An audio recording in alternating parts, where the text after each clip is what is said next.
The wait is over. After 15 long months, football returns to Clarksville, Tennessee today as the defending Ohio Valley Conference champion Governors of Austin Peay play host to their rivals from the Music City, the Big Blue Tigers of Tennessee State.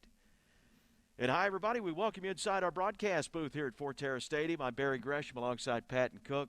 A lot has changed over these 15 months, especially for Austin Peay, as they did play 3 games in the fall, but last Sunday they had their OVC spring opener.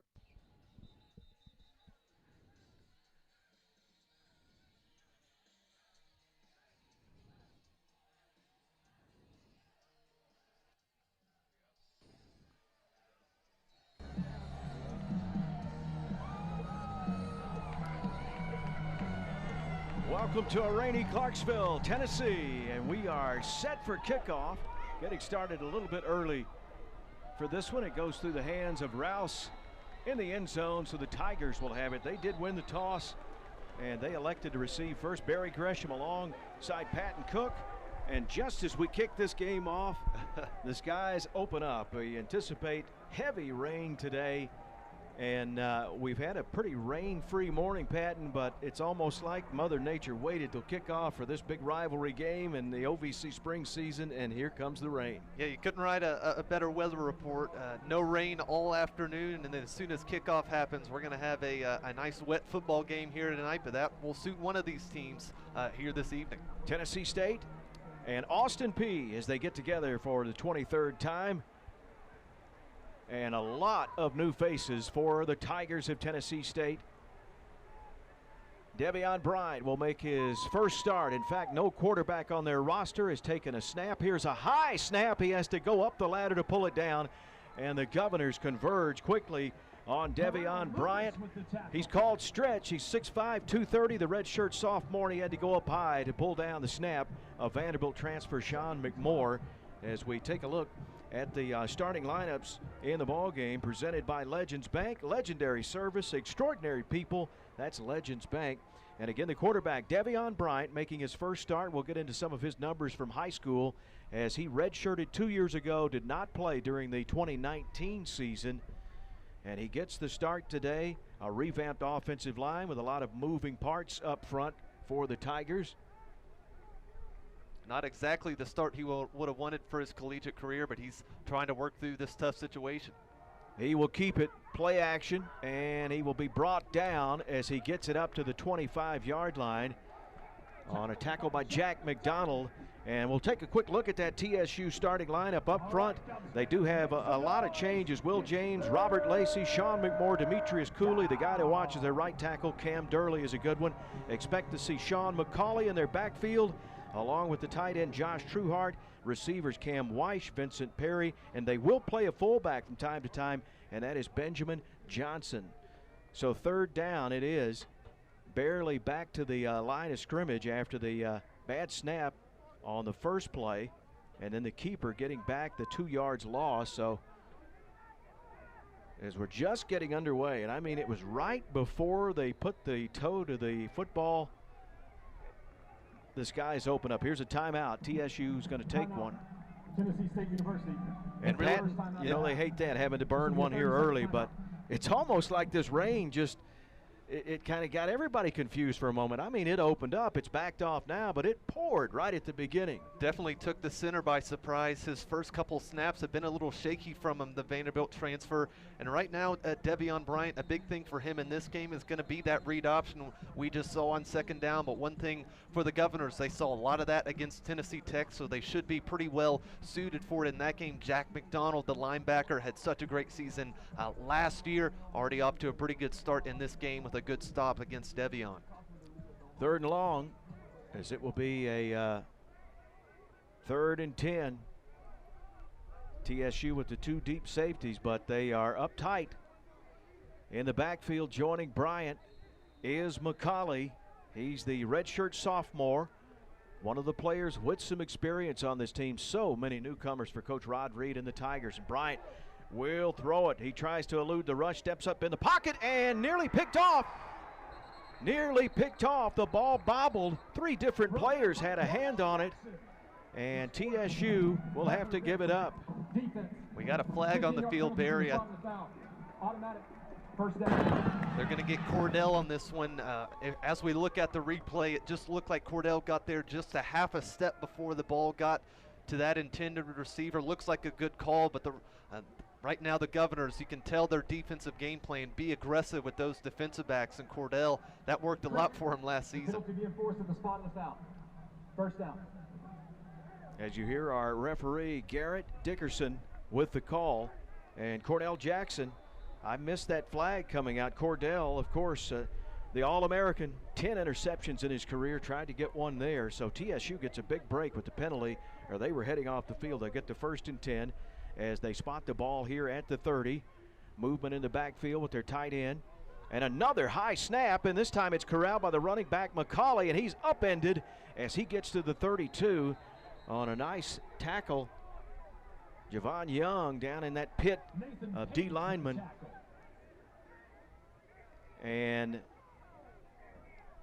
that'll bring up 2nd down. Again, though, with so many new faces, Patton, we've seen 2 snaps almost get over the head of the 6'5 quarterback. And that's one of the guys for McMoore, the center, a graduate. That's one of the guys you would expect to kind of be not as shaken, but right now he's in a tough mode right now. Needs to kind of level himself right now. 3 wide, 2 receivers split out to the top of your screen. Another high snap as he jumps to take it, gives it to McCauley. McCauley will carry it across the 35 up to about the 38-yard line. And a swarming Austin Peay defense. Troy Henderson Jr., the middle linebacker, the transfer from Kennesaw State, will make the stop, and it'll bring up a 3rd and short. Really good spot here for Tennessee State. They've got right within 3rd and short here. He can take it with the run, but you got to look for Devion Bryant for the keeper as well. He's going to be dangerous with his legs this evening.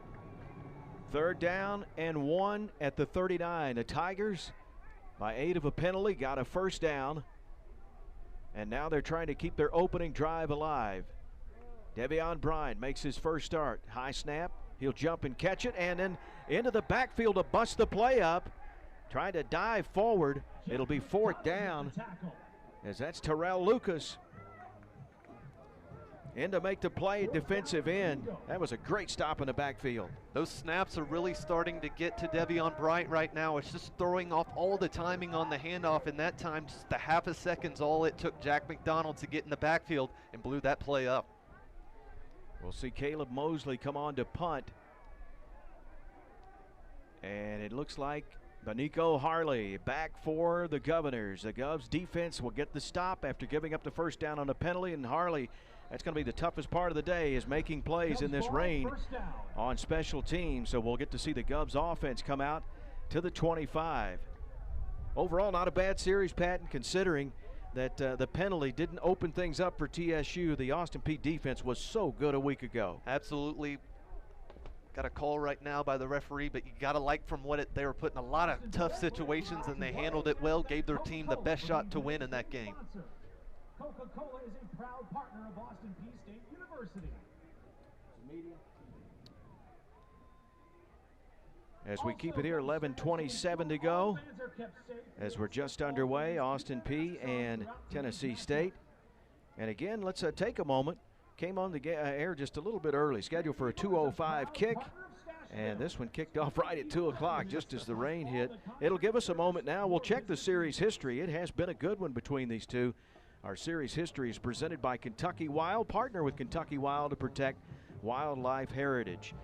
This will be the 23rd meeting. The Tigers leading the series 14-8 here in Clarksville. The Govs have a 6-5 advantage, but these games have been so good and so close. Since Austin Peay rejoined the OVC back in 2007, TSU has an 8-5 advantage, but 9 of those 13 games have been decided by 4 points or less, including the last time these two teams met. Absolutely. That game last season was the homecoming for TSU, and they played spoiler to Austin Peay after coming off a pretty good wins against Jacksonville State. TSU in that game had a big-time kick by their kicker, a 50-yarder in that game. Ended up being just enough for them. Didn't propel their season to where they wanted, but that's definitely a positive moment in that season. So last week, Austin Peay played at Tennessee Tech, a 27-21 loss. If you just looked at the stats, you would think they beat them by probably 3 touchdowns, but it was the killer turnovers, 4 in the ball game, 2 interceptions by the freshman quarterback, and then 2 mishandled plays and special teams on a kickoff and a punt, and that spelled doom for the Govs. Absolutely it did, but they're not going to go with a different quarterback on this first drive. It is going to be Draylon Ellis. Coach Walden giving his trust in this freshman quarterback. He believes he's the guy. Ellis named the newcomer of the week in the OVC off the performance. Did have a touchdown pass and a touchdown run in the game. Had those 2 interceptions.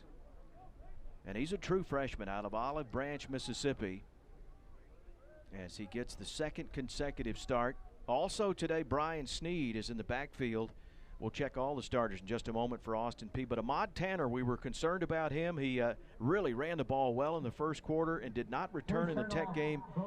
And he's in a walking boot, Patton, and we will not see him today. Not today. We see him on a boot on the sideline right now. So it's going to be Brian Sneed, the Ohio State transfer. Showed a lot of bright spots early in the season in the fall, and in the game against Tennessee Tech, he had some bright moments as well. So Ellis, 2nd straight start for the youngster, and he will give it to Sneed. He's got all day to run. He'll cross the Gov logo at midfield. Sneed, will he be tracked down from behind? Legs it out. He will go into the end zone. No flags, and Sneed takes it to the house on the opening play for Austin Peay. Well, Brian Sneed, welcome to Clarksville. First run in Fort Terry. He takes it 65 yards. And that's one thing that he offers. He can run you over, but he's got the breakout speed. As you see here, not even the defensive backs can tackle him, and what a run it was. Fantastic start, and that's exactly what Austin Peay wanted. Ellis not even having to throw a pass on the first possession. Well, it's shades of C.J. Evans, the first play of the college football season last fall, when he took it to the house on an incredible opening play, 75 yards, and here's Sneed is able to take it here, and we're going to have some adventure today, as the PAT is no good, with James Green coming up to make the play there, and it will be an adventure. Anything dealing with kicking today or putting the ball in the air is going to be an issue with this weather. Absolutely. It's just going to have to be trial by error, and that time Austin Peay went with a little trickery from Draylon Ellis trying to catch him off guard, but give credit to Tennessee State, didn't panic and kind of gang tackled Ellis that time. Score remains at 6-0, but I tell you what, Barry, what a start for Sneed on that one. Not sure he could have wrote a better storyline to start with. Well, Sneed, former 4-star high school athlete, signed at Ohio State, played for the Buckeyes, ended up transferring out to Iowa Western Community College. He's out of Tampa, Florida. And what an athlete. We saw it on display there. Had 69 yards a week ago against Tennessee Tech. He's 6'1", 215, the redshirt sophomore. And give some credit to that offensive line up front. He just had to make one cut and go straight down the field. Could have drove one of these semis, maybe the ambulance outside the stadium right now could have gone through that hole. That offensive line, a big part of this season will be on them. So we will see Dodd kick it off to the Tigers. And again, they bobbled that first kickoff as we see Rouse and Dayron Johnson standing in the end zone awaiting this kickoff. Austin Peay with a 6-0 lead. The defense gets a stop after giving up a first down by penalty, and then Sneed breaks for the big run. Up the field, the Tigers on a nice return. Good job by Dayron Johnson, the wide receiver back there to return kicks. And a nice job is Vassell and Nathan Page in on the play. Nathan, of course, one of the starting cornerbacks, playing special teams. So many of the starters will play on special teams. So now, Pat, a chance to see this TSU offense again, as they'll get a little bit better starting position as they'll open up here at the just about the 28-yard line. But they've got to get together with their center quarterback snaps in the shotgun. They absolutely do, and kind of word was coming into this game they might shift some of the players around on the offensive line. They still got McMoore at center right now. He's just got to calm down because really put his team in some rough moments. But Bryant, he kind of saved them. If he was 6'4", there might have been a turnover last possession. So Bryant again getting the start today for TSU. McCauley, the only really veteran back that has carries in his career, and he's swarmed under by this red swarm defense. Javon Young in on the stop. Last week it was the Black Rain As we heard Coach Scotty Walden talk about that defense that played so well, and they create havoc under defensive coordinator Chris Kappas. They get after it. They bring pressure. They press in with great secondary play. Really good defense. Only 3 linemen on with their hand in the dirt right now, and that kind of brings in a linebacker into the line of scrimmage. We're going to get a false start here against Tennessee State. False start. Offense, 76. 5-yard penalty. Remains. Second down. They'll get that on the right tackle, Cam Durley. He's a good one. He's a transfer from Kansas, a preseason All-OVC selection. Made 10 starts back in the 2019 season. And one thing that the 3 down lineman gives Austin Peay the advantage of is more guys in the secondary, and that is less space for Devion Bryant to attack through the air. Already saw some risky moments early on in this one. Second down, backed up due to the penalty, and here's a big hit. McCauley looking for anywhere to run at the 20. He is belted and dropped. A host of Govs in on those red shirts. And on that play, you'd think Austin Peay had about 7 down linemen on that one, getting pressure right away in this one. Looked like Sutton was in on the tackle that time. The left tackle for TSU, Will James, having a tough time early on in this one. He's a senior, had a lot of starts last season. Need him to fix up for TSU right now. 3rd and 17. Tigers 0 for 1 on 3rd down. They got a penalty to keep a drive alive a moment ago as the rain picks back up. Heavy rain anticipated all afternoon. We'll see if Bryant will go back to the air. The snap a little better. Has time to throw. He's going to roll out to his right. He does have room to run as he gets it out of bounds at around the 27. There's another flag down. We're seeing a lot of flags early in this one.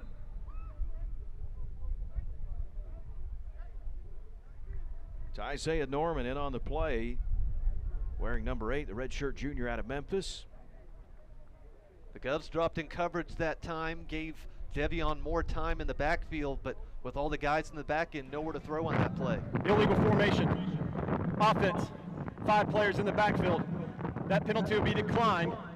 4th down. So the illegal formation on the Tigers. Penalty declined by Austin Peay. 4th down. And back out to punt again for the 2nd time, Caleb Mosley, and back to receive it. Standing though at his own 45 is Beniko Harley. Got a late substitution here for TSU, jogging on very slowly. They need to block this up right, because any little mistake in this weather, it can turn into 6. Really got to have a true snap here. The long snapper's Josh Trueheart, who's the tight end. Booming punt high in the air. Fair catch called for by Harley, and he'll make it at the 33-yard lines, where we'll see the Govs offense come back out.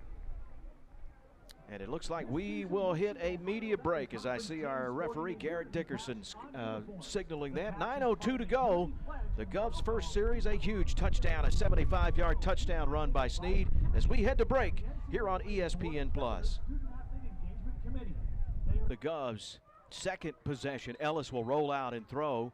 Try to hit D'Angelo Wilson, and it's incomplete. We'll bring up 2nd down. Pretty good coverage that time by the corner there for TSU, right next to D'Angelo Wilson. That's a tough guy to kind of keep down. That'll be a matchup we want to look at all game long. Nick Harper Jr. and D'Angelo Wilson one-on-one.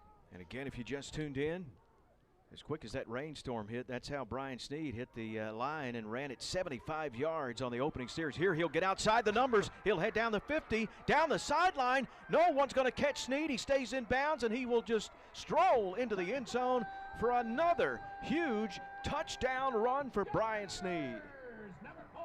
Well, he's looking to outdo himself. Last run was 65 yards. This time we're going for 67 this time. Brian Sneed.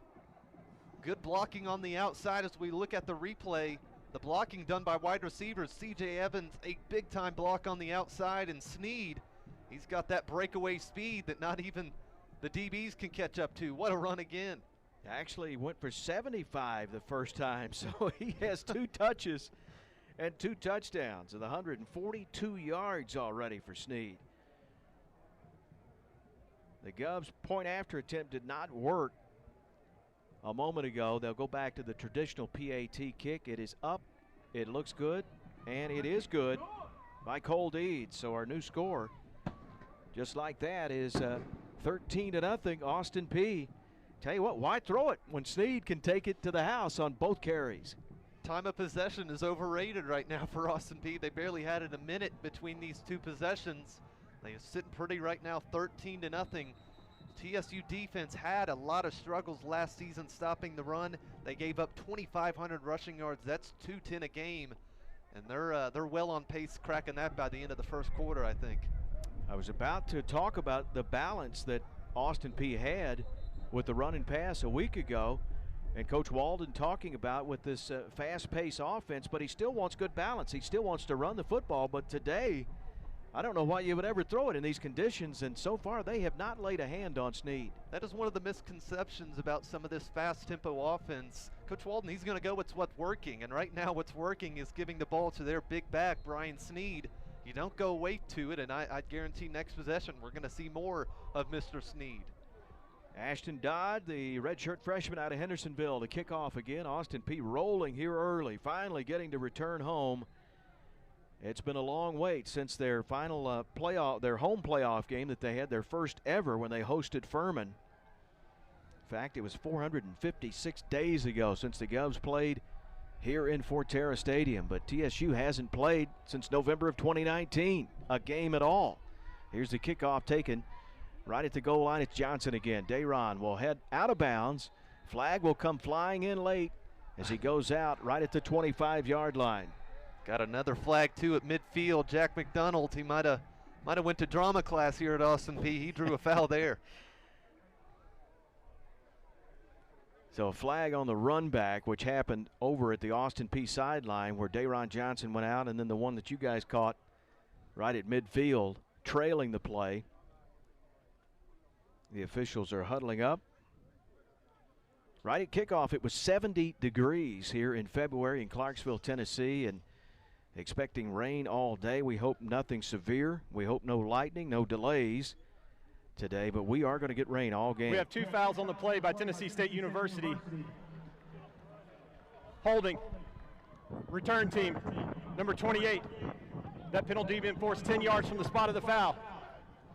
The second penalty, personal foul, dead ball, 18 of the receiving team. That penalty being enforced half the distance to the goal. First down, Tennessee State University.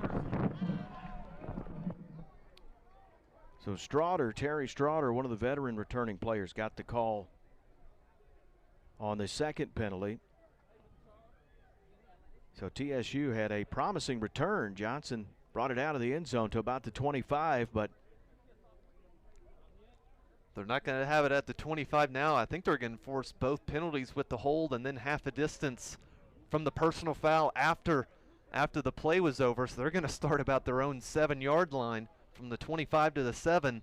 That's not a recipe for winning football for sure. And with the struggles we've seen early with some of the high snaps, you got to really be careful here. Austin Peay pressing the line right now, and they saw movement up front. Another false start. Distance to the goal remains first down. They're going to get McMorrow for that one, the Vanderbilt transfer. Running out of real estate. Down there as they back up closer and closer to the goal line.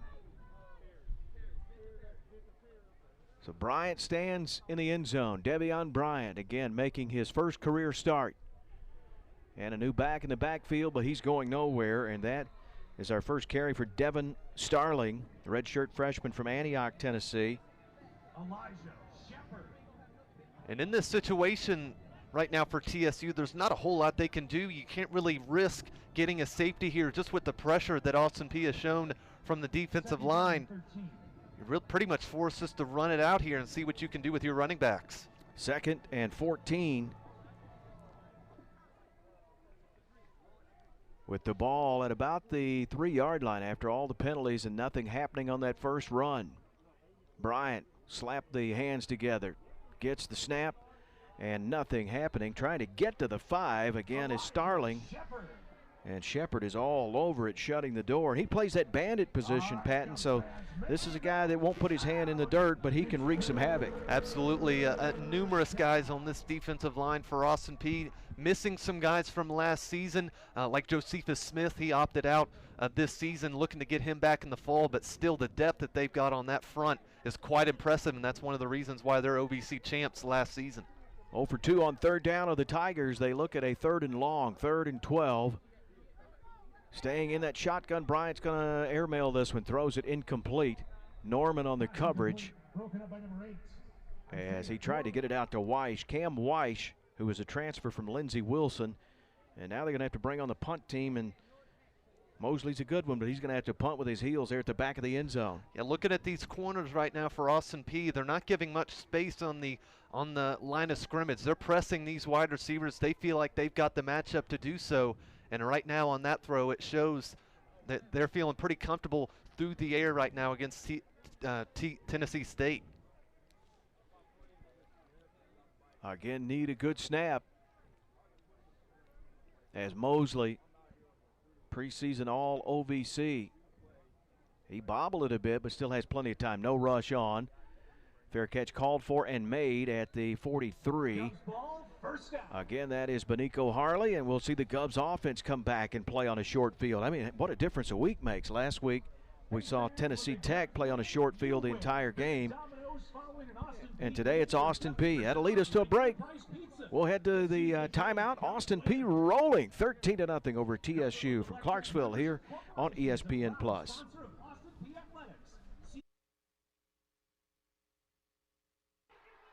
Back here to live action, and guess who? Number 4 in red, Brian Sneed.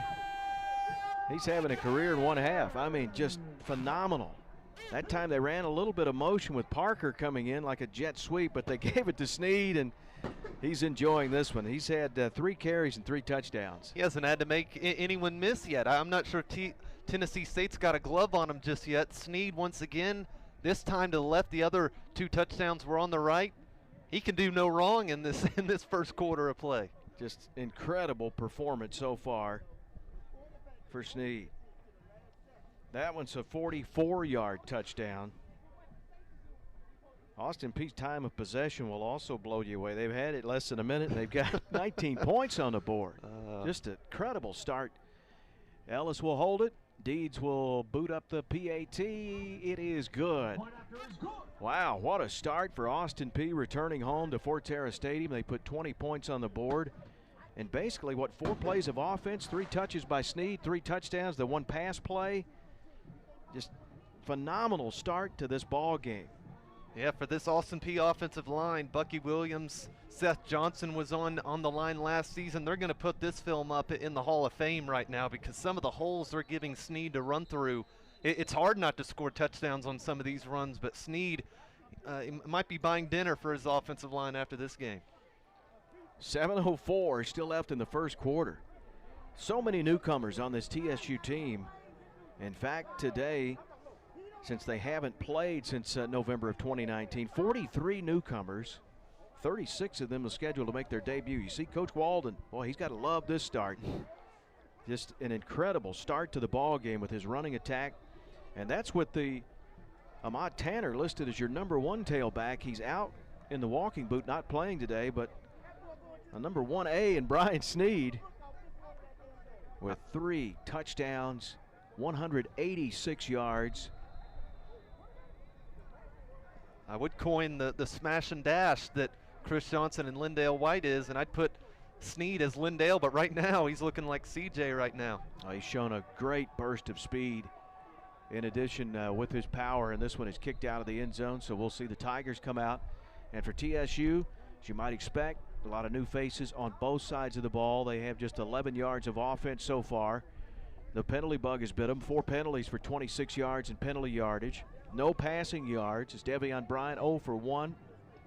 And running it, they have their 11 yards so far, but haven't seen McCauley or Devin Starling, the 2 backs that have carried so far, really able to get much plus yardage anywhere. There's no space up front right now, and that's all credit to that Austin Peay front. But for TSU right now, they got to look to run on that right side for Cam Cam Durley, he's one of their star guys. He's looking to play at the next level. They need to run at his side because right now on the left side against Will James, their left tackle, he's having a tough time on the outside against Sutton.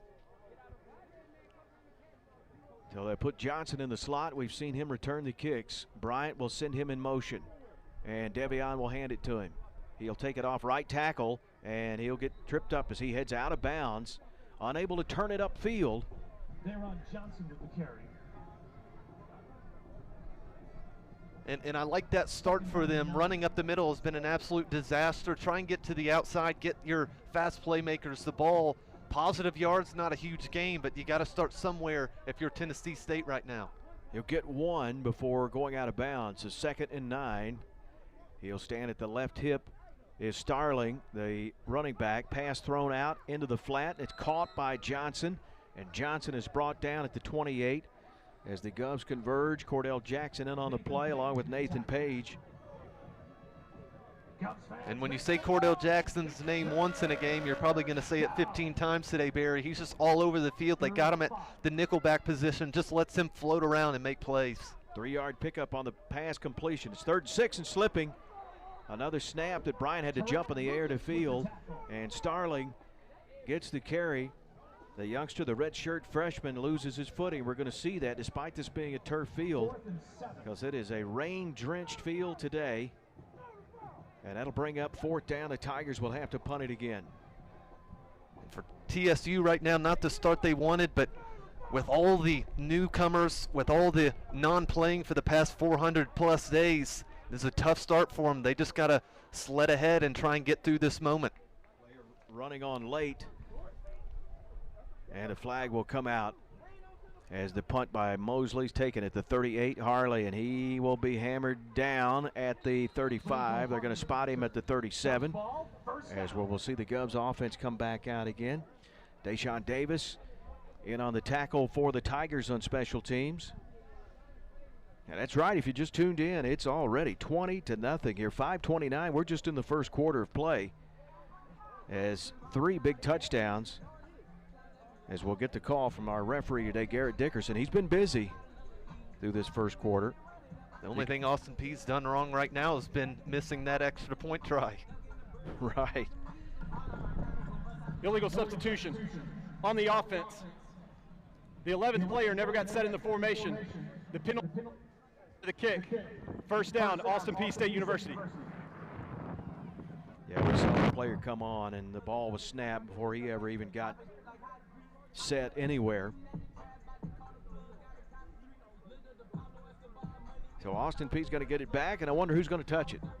Well, I'm not a betting man, Barry, but I might go with Brian Sneed here, but it's been working for him. You just have to think TSU, they got to sell out for the run one of these times, and that gives Draylon Ellis a chance to throw through the air. He's only got 1 pass attempt, and they've scored 20 points. That's a situation any quarterback can thrive in, I'm pretty sure.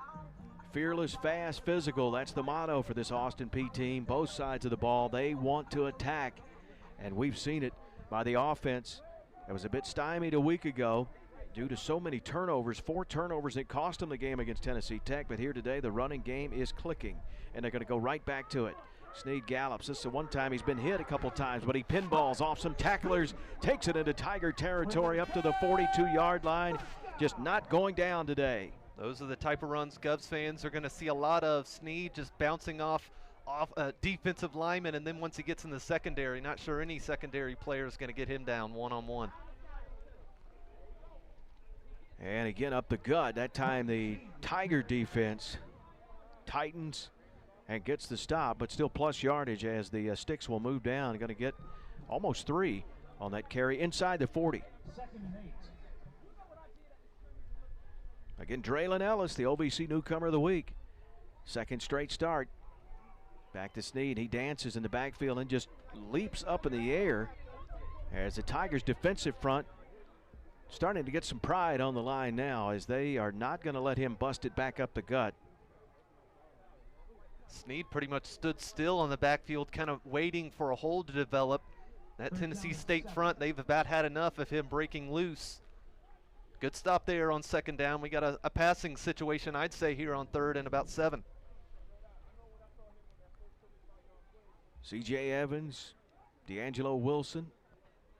Split out to the right of the quarterback. Wilson, of course, the OVC Offensive Preseason Player of the Year. And Ellis going to call his own number, and he is across the 35. He's going to be short. Here comes a flag in late. Got a Tiger player down. Helmet is off. And it was after the run, behind the play again. I think they're going to get Bucky Williams with this one. Kind of finished after the play that you see a lot of offensive linemen do, but the helmet was off well after and kind of, hate to say it, kind of pile drived him into the turf with no helmet. Not a pretty sight to see. That's James Green that took the hit. 3 starts back in 2018, redshirted the 2019 year. He's out of Orlando. Here's the call. Unsportsmanlike conduct during the play. Number 63 of the offense. The penalty being forced from the end of the run. Automatic. Rather, repeat. 3rd down. Yeah, you called it all over that one, Patton, as Bucky Williams will pick it up. 6 offensive penalties a week ago as the Govs had 13 in the game. That was another issue along with the 4 turnovers. You see Coach Walden. There's a fine line for offensive linemen. You want them to have that mean streak, but after a player's helmet's off, that's kind of give up on the play there. And Williams is a good one, the left tackle. He played right guard back in the 2019 season. All newcomer team that year. The 3 games in the fall, he was at left guard, so interchangeable parts as well on the offensive line for Austin Peay, but they have looked good today. They've got an outstanding running back behind them. You would have thought this group was been together for 4 years now, the way just they've been running here. All right, 3rd and 17. This will be the first 3rd down, a conversion attempt for the Govs. Ellis able to get outside, and he'll throw it short. Good pressure that time by TSU to force the punt as we search the field, no flags. And Tadarius Patterson, defensive end with great pressure. He's the transfer out of City College of San Francisco. Immediately on that right end spot, he had Ellis dead to rights, grabbed the kind of undershirt on Ellis and kind of dragged him to the ground. Good pressure, the first time we've seen pressure on a passing situation for Tennessee State. They get the 4th down. So the Tigers defense will rise up this time. Austin Peay up 20-0 as we'll see Matt Rigney come on, the transfer from Middle Tennessee. He's out of Australia to punt this one away. And back again is Johnson for TSU. Johnson will take it at the 8. And a good cut. Johnson will take it up to the 28-yard line where he's brought down Jack McDonald. Here comes a flag again. We're starting, they started early with the flags, and now it's about every play we're seeing something come out. Bucky Williams got dragged off the top of the pile that time by a Tennessee State player, and one of the coaches is getting right in the face of number 30 for the Tigers. I think Charlie Davidson is going to be the one getting his getting a talking to very nicely by a coach for Tennessee State, I'm sure. Number 30, the return team. That's his first unsportsmanlike conduct foul of the game. Penalty being forced half the distance to the goal from the end of the run. 1st down, Tennessee State University. Yeah, it was hard to hear referee Garrett Dickerson, but it's on TSU. And that is the unsportsmanlike. That the personal foul call there, that was just basically sticking up for a teammate. But when you're down 20-0, you got to find a better spot to do that in. Try to do it when you're in a pile somewhere, not when everybody can see it. At least when the ref's not looking for you. Exactly. So 3:27 to go. 1st and 10 for the Tigers after the good run back on the kick, the punt. The penalty will back the Tigers up. This snap is low, bobbled, and then Bryant's going to give it off. Looks like McCauley again. As they employ the fullback as well, and it is McCauley, Sean McCauley. And although not a ton of time is wasted on the handoff, just that half second, it throws off all the timing and just allows those front 3 right now for Austin Peay to get home, and they're getting home in a hurry. No gain. Bryant is going to air this one out, and there's a grab, and Ball nearly picked off. I mean, that ball just hung up there. Strange looking play. Offside. Edwards in there to break it up. There was some contact as that ball just was like a punt. It just hung up in the air. Yeah, the Tigers threw the Governors offside, so just kind of a shot play. You see that from Aaron Rodgers, a little more better execution for Aaron Rodgers that time, and you see Edwards, he's doing push-ups for dropping that interception.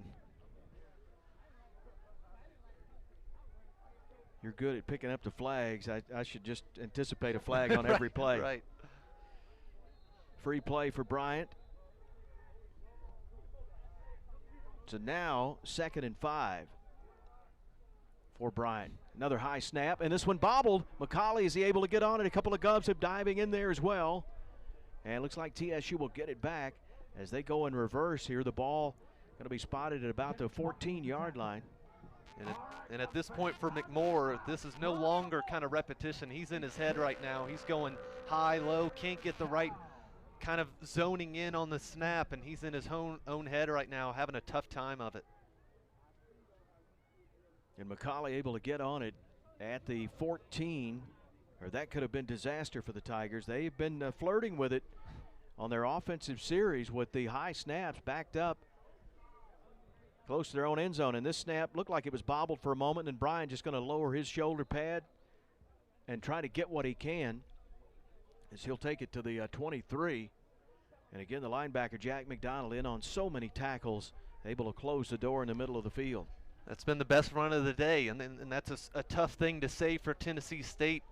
Right now, the momentum, the kind of timing, the playmaking right now is off for them, and they just got to find a way to push through right now, or else this one's going to get ugly quick. And right now it's 20-0. We're not even in the second quarter just yet. Bryant gets 7 yards, total yards up to 21 for the Tigers. And this punt is a low one taken right at midfield on the Govs logo by Harley. And again, a very short field for Austin Peay. They lead 20-0. 3 touchdown runs by Brian Sneed. Already 204 yards rushing, but the last time the Tiger defense was able to rise up and stop the Govs, who again have really played on the Tiger side of the field most of the game. Yeah, they've had good field position all game long. They can thank that defense for that. But one thing I'd like to talk about, Barry, the special teams right now for Austin Peay haven't given up anything right now. That was one of the big talking points out of that game from head coach Scotty Walden. Didn't like his special teams play, had 2 muffs on a punt and on a kick return. I'm sure they were on the jug machine all week long, making sure that didn't happen here today. C.J. Evans in the backfield now with Ellis, the quarterback. The Govs right at midfield as they start this series. Tigers come with a blitz off the corner, and the carry by Evans will take it to the 44 of the Tigers. Jaron Turner will make the tackle. There's your flag again. 2nd down. Can't get a play with that one, it seems, at this point.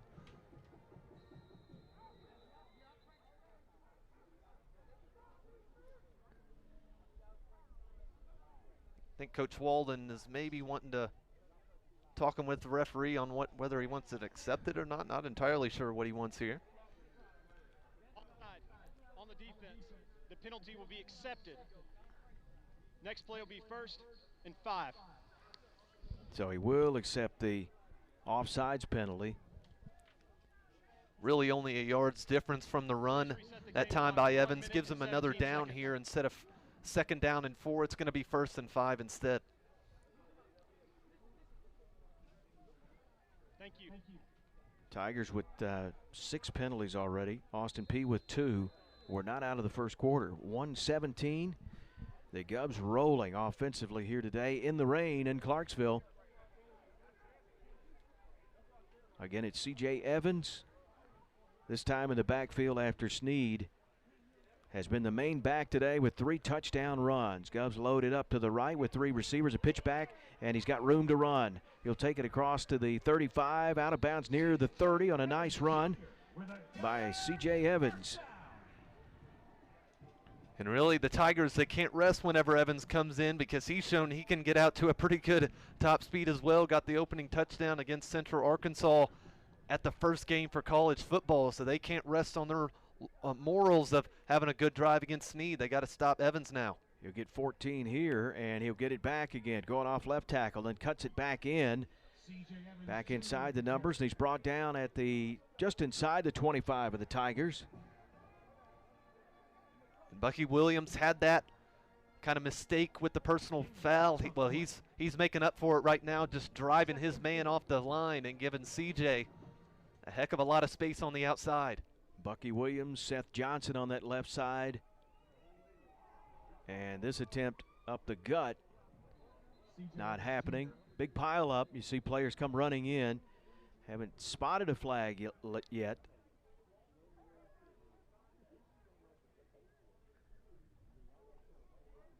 That Tiger defensive front, Teray Jones, Devion Hawkins, the transfer from Kentucky. Saw Patterson in on a play as well.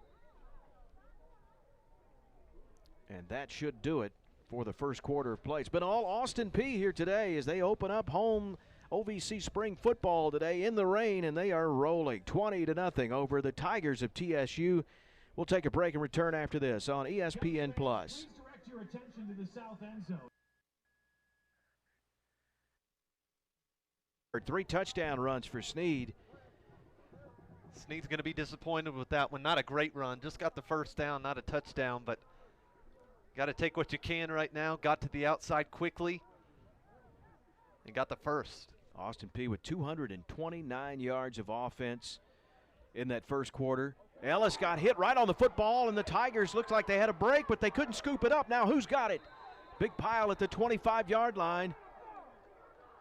And it will be TSU football. The break the Tigers needed as Ellis was running. That was one of those perfectly timed hits, the helmet right on the ball, and that leads to the turnover. Nearly scooping that one up was number 9 for Tennessee State. That was Nate Sutton. I think he was looking at 6 right there. You're taught to fall on it. He was looking for glory. Didn't cost them though. Got a turnover. Can this be the start of something? Now it's time for this Austin Peay defense. They stepped up last week. Let's see what they got here. Looked like Devion Hawkins, the Kentucky transfer, the nose tackle. Perfect placement of the helmet. That football came flying out of the arms of Ellis. And now the Tigers try to get a little momentum here. They've been able to tighten up defensively, get some stops on the Govs, at least keep them out of the explosive plays into the end zone. And they're going to go back to the ground game, trying to establish it. And a carry up to the 28-yard line.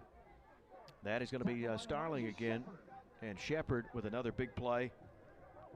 Well, they've pretty much abandoned going up the middle. They've got starting to get some success on the outside. They're breaking contain on these defensive ends. They're getting some yards, some positive yards. You got to start somewhere, as I mentioned on the last drive. Good positive start on first down. Gives second and third down a little more manageable. Again, Devion Bryant, the start today. And hitting the backfield, able to bounce off a tackle. Nice job that time of keeping the legs churning up to the 30. Helmet comes flying out of the pile. I think it's Sterling's, it is. Took a couple good pops on that, probably loosened a chin strap or two. He's going to have to check out for a play on third down here. Well, this is a player recruited by Austin Peay as well, Devin Starling. His last 2 years in high school, 4,500 yards, 53 touchdowns, an explosive player. Brings up third down. It's not been kind to the Tigers today. They've really not been able to keep drives alive. 0 for 5 on third down.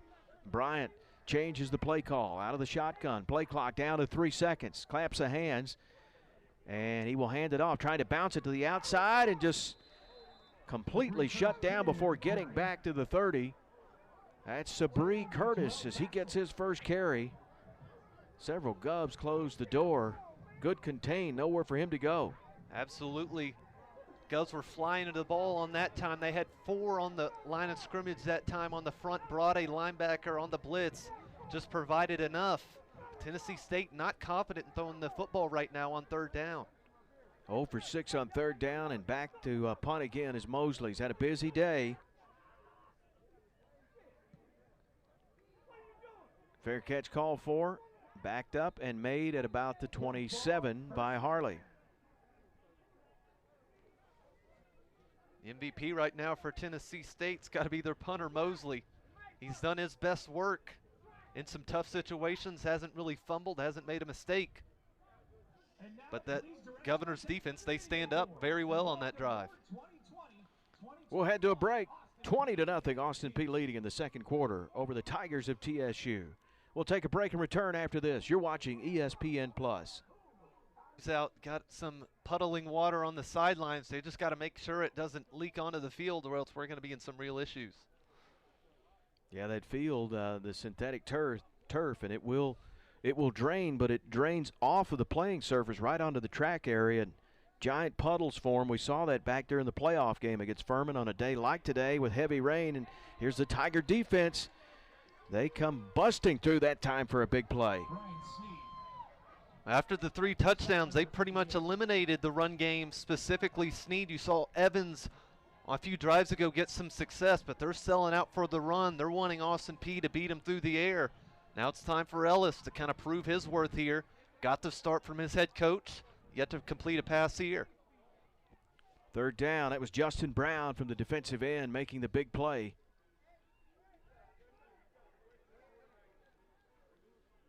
So now 3rd and long for the Govs today. They are 1 of 3 on 3rd down.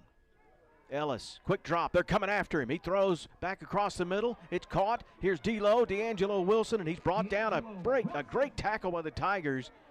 Pulling him down at about the 28-yard line. He's a hard guy to bring down because he's so elusive. That was a big-time stop by TSU. In the open field, and he's one of the tougher guys to bring down. Normally you see receivers kind of cut up field. That time he's got the confidence in himself to go behind, kind of go backwards and try and get the first down. Open field tackling, proving big. Another stop by Tennessee State. And that was a safe route for the freshman quarterback. A little crossing route because these receivers run so well after the catch. Here's a low snap. It is bounced and then blocked by the Tigers. They sold out and came after it.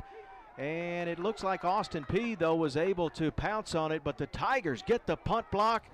They need some momentum swinging their way, and they come up with it on special teams. That was a one-hopper off the turf that time. The punter for Austin Peay, I thought he did as well as he could have. He picked up as soon as it got on the turf, just didn't have enough time. Tennessee State, they got that pressure, and they got the best field position of the day. They're within the 10-yard line of Austin Peay. Yeah, they're very lucky that that was not a touchdown off that block punt.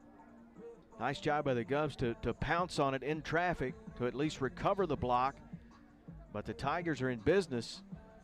The problem is today just 25 yards of offense as the ball spotted at the, looks like the 8-yard line. And we'll wonder to see when the Tigers might make some changes, as they do have a couple of quarterbacks listed that could play today with Bryant. And David Johnson, a junior college transfer, but Bryant comes back out. They also have a highly regarded transfer out of Marshall that's just becoming eligible. But Bryant's been the man in camp. And Stretch, as he's called, will try to cash in and get the Tigers on the board after the big special teams play, the block punt. Bryant gives to McCauley. McCauley had a nice hole open up off the right side, and he lunges forward as he'll get it up to the 5-yard line. Nathan Page that time for the Govs. Good open field tackle, went low, got the tailback up in the air. McCauley, 2nd and goal here inside the 5 this time. About a gain of 3 on the play. Ball spotted just across the 5-yard line.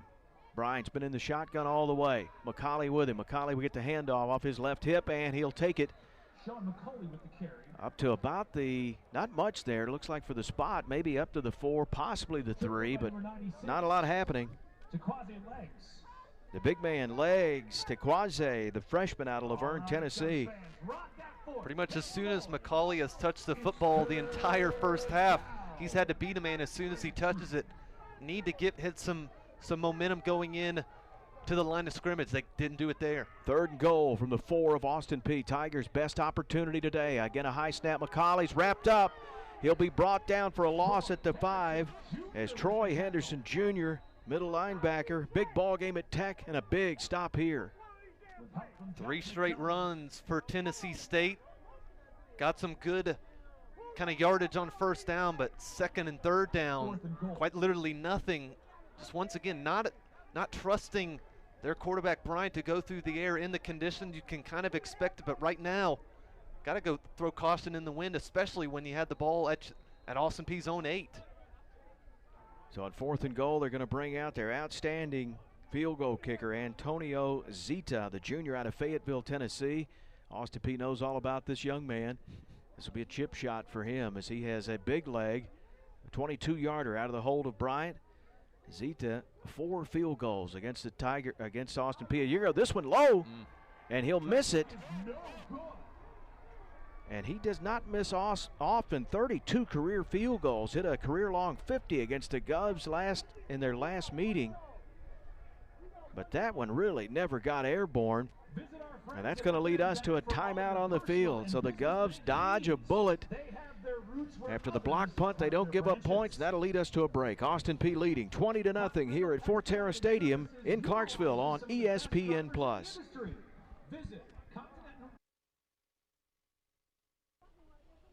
9:24 to go in the second quarter of play, and the Governors get the big stop. Ellis will throw incomplete, but block punt by TSU Patton, and the Govs defense able to hold on the missed field goal by Zita. Not entirely sure of the play call. Like I said before the break, he tried 3 runs. It hasn't exactly been successful. Granted, the passing game hasn't either, but at that point in the game, you got it at your own 8. You're not sure when you're going to get in that position again. You missed the field goal to top it all off. Snead goes in motion. If you just tuned in, he's got 3 touchdown runs. The quarterback keeper, and he's upended, brought down at the 17 on a nice stop by the Tigers defense. The defense is playing much better. James Green up to make the tackle there from the strong side linebacker position.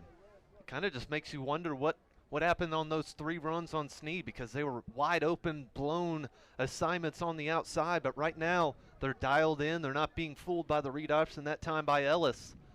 3rd and long, passing situation more than likely here. Freshman just 1 of 5 today in the passing department. It's been all electricity through the running game today. Ellis, a lot of time. Pocket now will break down. He'll roll out. He's good with his legs, but nowhere to go, and he will get out of bounds as he dodges the puddles. And that'll be another stop for the Tiger defense. Tell you, they got punched in the mouth 3 straight times on big-time runs they gave up, and since then they have really tightened the screws. And give credit, right now the front for Tennessee State doing its job, and then on the back end, there was no one open on that 3rd down play. Ellis did the right thing. No need to force it. No need for another turnover. Govs are going to punt it away this time. Had issues last time. See if they can fix up here. Dayron Johnson again to field the punt. Matt Rigney set to boot it away. Rugby style as he runs to the right and kicks it, angling for the sideline. He'll get it out of bounds across midfield into Tiger territory, but good field position for TSU this time as they'll have it at around the 47-yard line, but just can't seem to get the offense going. Just 28 yards of total offense today. And it doesn't look like they're going to switch up from their quarterback. They're confident in Bryant, just whether or not they can find the right kind of style on this drive to get things going. The run game, they've tried to interchange backs. They've gone with Starling a couple times, then McCauley. McCauley looked to me to have their best chance. He's done some good work on the outside, but other than that, it's been tough sledding for him.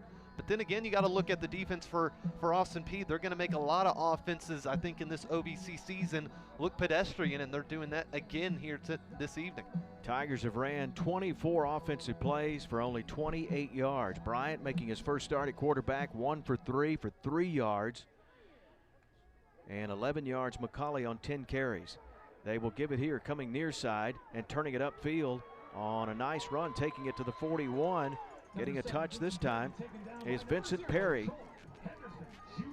Henderson Jr. with another tackle. And when things aren't working, you got to switch it up. And the offensive coordinator right now for the Tigers doing just that, adjusting the game plan. Best play on 1st down they've had all game long. Got the 1st down. That's Peay, a former 3-star athlete, signed at Tennessee, and this pass is incomplete. Trying to set up the block and get it back to Peay, let him get some touches. That'll bring up 2nd down after the incompletion.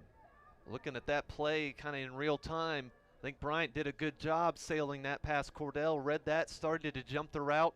The pass went over the head of Vincent Peay anyway, but kind of the quick passes, I think, is going to be the way forward right now for Tennessee State. Bryant's just got to dial in here and find his target. 2nd and 10 after the incompletion. Again, so many starters lost from their offense, 8 starters in fact, and they give, and a nice run, good burst up to the 32, Devin Starling. Cordell Jackson able to come up and make the play. That's that quick hitter by Starling. You just know from his past how explosive he was in high school. If he gets a seam, he can go. Absolutely, had 2,000 yards and 25 touchdowns his senior season, got Mr. Football in his region. First down, the Tigers' best series so far. They're going to go back to him, and he is upended on a nice tackle by Page as he's knocked out of bounds. Getting it all the way up to about the 23. So Devin Starling beginning to get it going in the backfield for the Tigers. Momentum, the biggest thing in sports in my opinion, and right now Tennessee State, they're starting to feel their way through this offensive drive. It's big for them, and their running backs are starting to get it done here. And they've got a big offensive line. Here's a bad snap, and it just dribbled out to Starling. Great job by the redshirt freshman just to pick it up. And the Govs were all over that as that play was blown up on a bad snap. Almost feel bad pointing it out each and every time, but McNor, he's kind of in his head right now. He's going high and low. He's not dialed in. And right now, the front right now is making him nervous. So 3rd down and 2. Again, 0 for 7 on 3rd down of the Tigers. Man, do they ever need one here? Down 20-0, trying to get back into this ball game. They'll go to the big back, McCauley.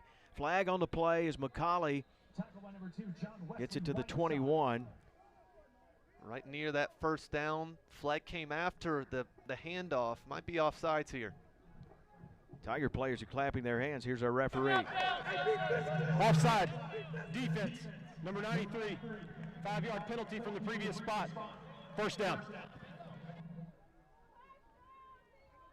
Javon Young, they're going to whistle him for being offsides. 3rd and short, you want to kind of get off quick. Got off a little too quick that time. Didn't matter about the measurement. It's a first down after the penalty. As that moves the chains and moves the ball to the 19. Back to McCauley, and he bobbled it just for a moment. He's drugged down from behind. He'll take it to the 18. John Wesley Whiteside making the tackle. Young got in the backfield as soon as the handoff was made that time, looking to make up for it. Good pressure, kind of pushed the running back out a little farther to the outside than he wanted to on the initial run. Good to see Whiteside back this year. Didn't play in the 3 games in the fall. Preseason all OVC selection. Gain of about 1. 2nd and 9, we'll call it. Bryant in the shotgun where he's been, and here comes the blitz right up the gut. Bryant still on the move, able to elude the defender, and not much happening for him at all. That secondary for Austin Peay, they're locking up these receivers, and they're letting them know about it right now, some of these corners. A lot of pressure that time. It came this time instead from one of the blitzing linebackers off the front for Austin Peay. They're just giving different looks right now, and Bryant having a tough time reading it.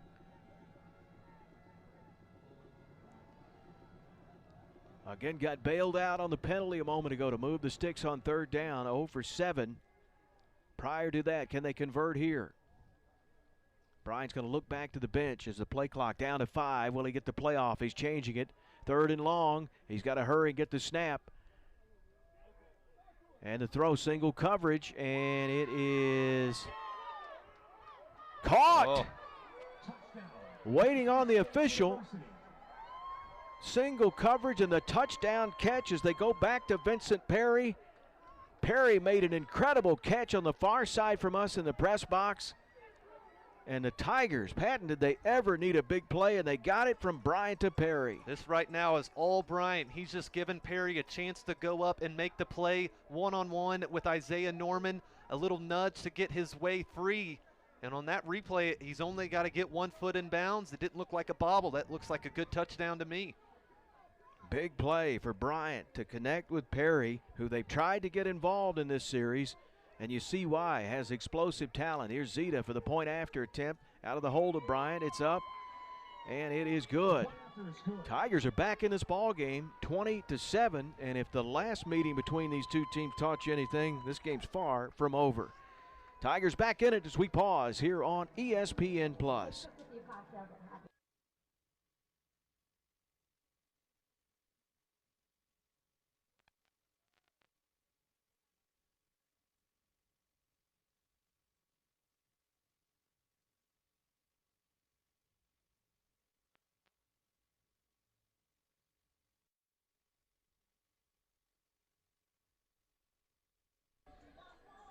Back here in Clarksville, Tennessee, rainy day. The rain opened up right at kickoff, as heavy as it's rained really all day, right at kickoff. And then it's just been a steady rain all day. Thank goodness no severe weather. We hope to get through without any delay. Here's the kickoff of the Tigers, taken by Parker in the end zone. We'll see the Austin Peay defense. And one quick note to pass along. Austin Peay's Brian Sneed set the NCAA Division I FCS record for rushing yards in a quarter. His 204 yards on 6 carries in the first quarter in today's game. The previous mark, Nevada's Otto Kelly had 194 yards on 8 carries back in 1983. So that record stood for a while, but Brian Sneed just obliterated it today. 204 yards on 6 carries in the first quarter alone, and 3 huge touchdowns for Austin Peay. Some angry running by Brian Sneed in that first quarter. Since then, the Govs offense has been a bit stale. Sneed back out on the field right now. C.J. Evans has had some success, but since that third touchdown, Sneed has had some tough sledding, and that's all because of this Tennessee State front playing a little angry here in that second quarter. They are, and the Tigers able to get on the board with a big pass hookup just a moment ago. Sneed is going to be brought down at the 20. Unable to get to the outside, and really, after those 3 big touchdowns, this Tiger defense has played so much better. James Green has been leading the way for this Tiger defense as he makes another big stop from his linebacker position. This defense right now, they're not getting a broken contain on the outside. Those were the runs that were going 75. Now they're getting negative plays. As the rain really coming down now as Ellis rifles a pass through the hands of D'Angelo Wilson, incomplete.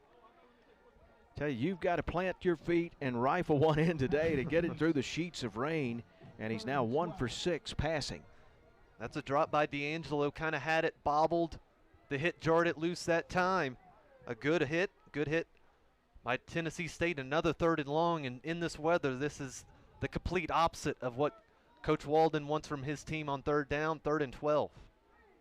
Tigers got a player in late trying to get set, but Austin Peay taking a lot of time. In a perfect world, when this offense completely gets installed in a full camp, he'd like to snap the ball every 12 seconds in this offense that he runs, but with a freshman quarterback, so many changes, and they get the beautiful setup here to Wilson. Wilson breaks tackles. He's so good at that after the catch.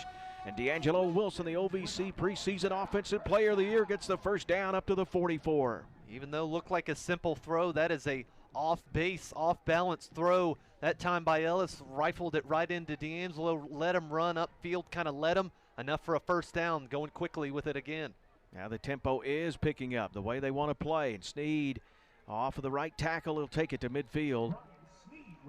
And Sneed's explosive day continues. That's one of his best runs in a while, as he's brought down Niall Love in to get the tackle, their middle linebacker for the Tigers. Got a Tiger down here after the play. When talking about Sneed, one thing I've been so impressed with in his early time at Austin Peay, for a powerful guy, he's a patient runner. He's not going to just kind of run into a hole that isn't there. He's going to let his guys block up front, let a hole develop there. Got a gain of about 7 or 8 on the play. Got a good 2nd and 5 coming up here for the Governors. Tiger player being helped up as the rain has opened up again. The big issue, you saw that a moment ago as we came back to break, is how it pools just in ponds of water right on the sideline. You try to get the squeegee and get it where you can at least step onto the field without kind of going up to your knees. Well, about a week ago we were scraping ice and snow. Now it's the rain that I feel bad for these poor souls out here trying to do it, because their work is being undone pretty quickly after this rain.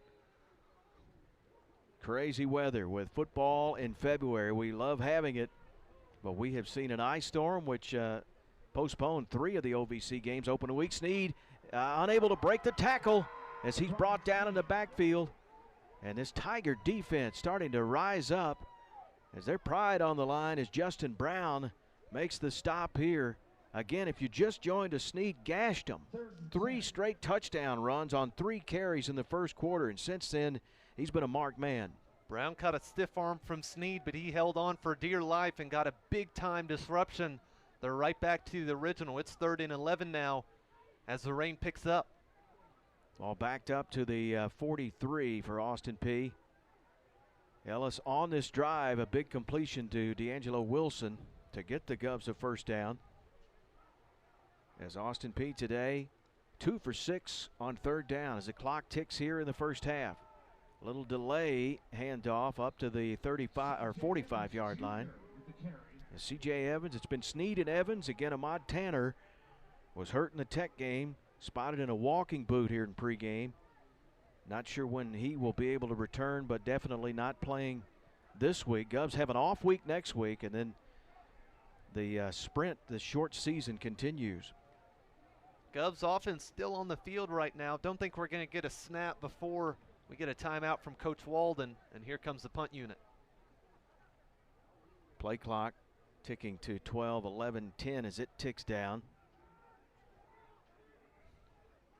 Again, it's Dayron Johnson. He's been all the way. He's the punt return man today. He's been in on the kick returns as well. This snap bobbled, had one blocked earlier, and Rigney just trying to get rid of it.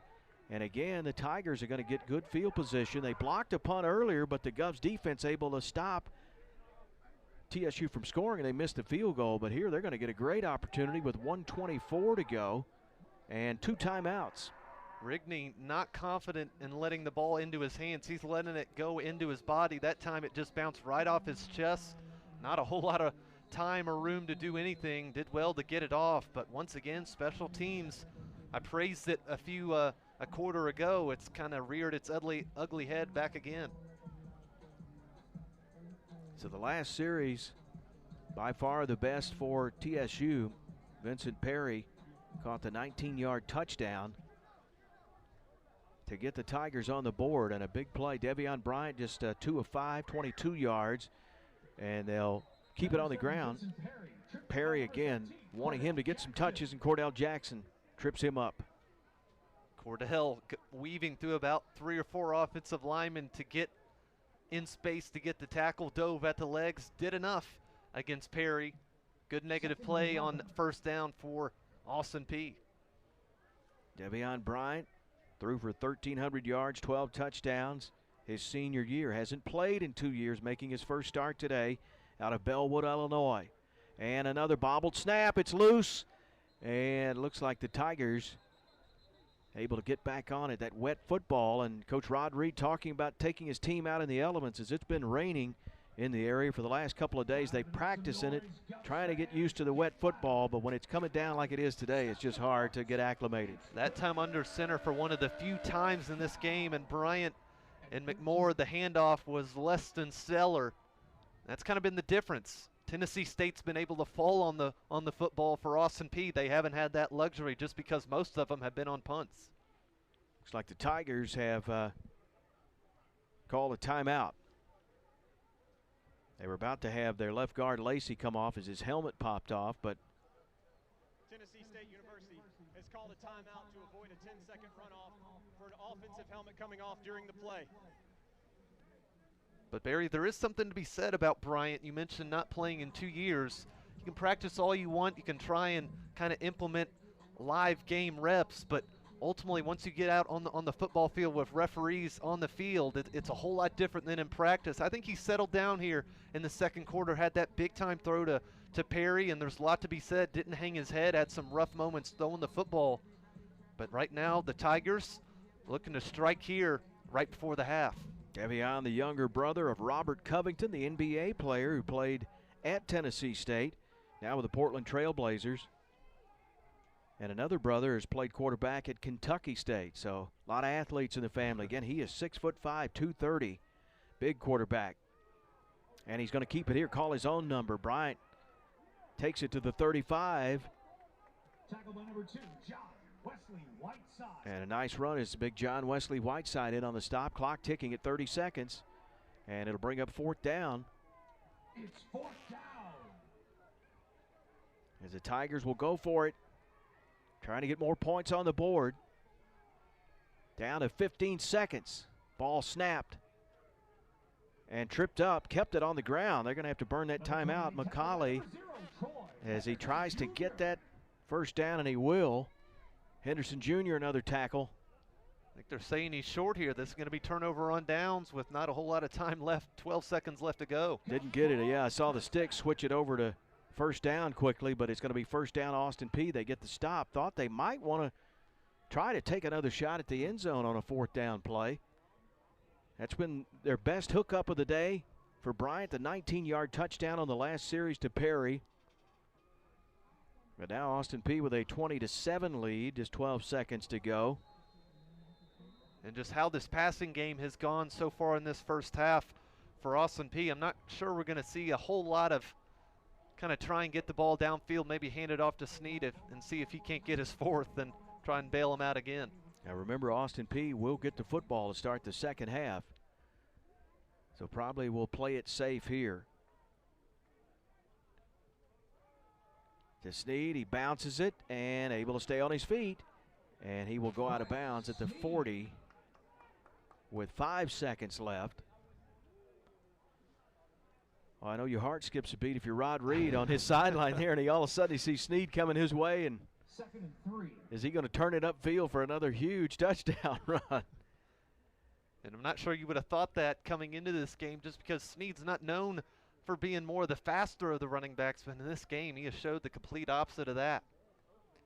Just 5 seconds to go, and back to Snead, and he'll take a hit, and down he goes at the 40, and that will do it for the first half of play. But Snead, 3 huge touchdown runs, as this rivalry certainly is one, as you see a little pushing and shoving as the teams are going to head to the locker room. With the rain still coming down, it was all Brian Snead in the first quarter. He staked the Gubs out to a 20-0 lead, but the Tigers creeping back in this ball game. 20-7, Austin Peay leading TSU. As we head to halftime here, you're watching OVC football on ESPN+. Time today, it's 20-7 here at the break. The Gubs on top of the Tigers, but if you think back when these two teams last met during the 2019 last full season, it was Tennessee State's homecoming, played at Nissan Stadium, home of the Titans, and it was a 24-9 Austin Peay lead in the third quarter, but the Tigers came back, won the ball game 26-24. In the contest late, the Gubs in the fourth quarter missed 2 field goals and had an intercepted pass in the end zone to end it. And that was their only conference loss in the 2019 season, and that really started the run as they lost that game to the Tigers and really thought they gave it away. That really energized that group. They went on that incredible run all the way to the FCS Elite 8. And some of those guys are on this team today, and I'm sure that's an extra bit of motivation for them not to kind of ease up in this second half. Tennessee State shown they can score when they can kind of float it out to the outside. They trust some of these receivers. They get the ball to start with first. A touchdown to start would really start the momentum and kind of show that they're here to play in the second half. Coach Rod Reed of Tennessee State is 9-1 in season openers. Very good in the opening game. This unlike any other opening game for his team, playing in February in the spring when he hasn't had a game in 463 days, and so many newcomers, and really just a completely revamped offense for their offensive coordinator Shannon Harris, with 8 starters gone, including your quarterback and 2 explosive receivers and a lineman that was drafted by the Bears in the 7th round. So they lost a ton of talent off of that offense. And of course, Coach Reed, a little more experienced than Austin Peay head coach Scotty Walden. But one thing that can be said, no experience can be put to this season, really. It's been a season of unknowns, a lot of weird things happening. So really the experience that he's gained throughout his years, not a whole lot he can take into this season, but he's looking to add something here in this second half, looking to get another win here and a big-time win against Austin Peay. Coach Reed is 11th year at his alma mater. A short kick will be taken and falling at the 29. Austin Peay will see their offense come back out, and really it's the way that game started. I think it caught us all just by surprise, including that TSU defense. Snead really didn't even have to make a cut as he ran it right up the gut. That first touchdown, his longest of the day, and then back to back to back 3 times he strikes the Tiger defense. And it looks like it's going to be same sort of quarterback. No change still at the quarterback position. Still going with Ellis after the kind of slow start he had in the first half. Snead back in at the tailback spot. Let's see if he can find a thing or two at the halftime break to get back to his kind of running ways. And the quarterback will keep it, Ellis. Ellis had a rushing touchdown in his debut against Tennessee Tech last week to go along with a touchdown pass. Another tackle by James Green. And that's what Ellis gives this Austin Peay team, is the dual threats kind of action. Bryce Robinson can do it, but at the level that Ellis can make you pay on the ground game, it's a good spot for him. Starting to go a little bit more tempo and rifles this one incomplete. Harley was covered, so not a bad incompletion there. Didn't want to force that. But one thing I noticed in the Tech game, Patton, was a couple of times the passes were sailing on him, and I'm sure so much nerves in his first game ever at the collegiate level. The adrenaline kind of got to take some off of it in there. I think he was just looking to get it out of bounds. The pressure for Tennessee State right now starting to ramp up this offensive line for Austin Peay. Having a bit of a struggle the past couple possessions here. 3rd and 3. Govs just 2 of 7 on 3rd down today. Last week, 6 of 15, 40% of moving the chains, and they'll go to Snead. A good number to call as he will move the chains and take it to the 42. And now you would like to see, if you're Coach Walden, I'm sure, is to have a sustained drive, kind of play the style you want to play with that tempo and see what you can do as far as moving the football down the field with your young quarterback. And the rain is somewhat stopped here in Clarksville, so look for maybe a deep shot here. The rain, no real rain to throw to for Ellis now. See what they do here on 1st and 10 after the first down run by Snead. Harley is split out to his left, Benico Harley. Very talented receiver. D'Angelo Wilson to his right with Evans. Pass caught by Harley, and he's brought down immediately as he makes the grab down at the 45-yard line. As he put that right on Benico that time despite the tight coverage. On 1st down for Tennessee State, they had about 6 or 7 guys crowded at the line of scrimmage. They're not letting Austin Peay kind of beat him through the run game. It's time now for Ellis to kind of pick his spots on his talented wide receivers that he has. Call it 2nd and 6. And Snead. It's almost like he's tiptoeing, looking for a hole to open up, and one did not open up that time. We've seen him kind of bounce a couple of times, just kind of looking over the line, just waiting for just any kind of opening to burst through. He's a patient runner, kind of off that Le'Veon Bell type of running. He's not going to force what isn't there, but at some point, got to attack. Didn't get anything that time, and that's all credit to Tennessee State. They've dialed in here after the 3 touchdowns. Now can they get off the field on 3rd down? Big time spot, 3rd and 5. From their own 46, Govs converted a moment ago, 3 of 8 on 3rd down today.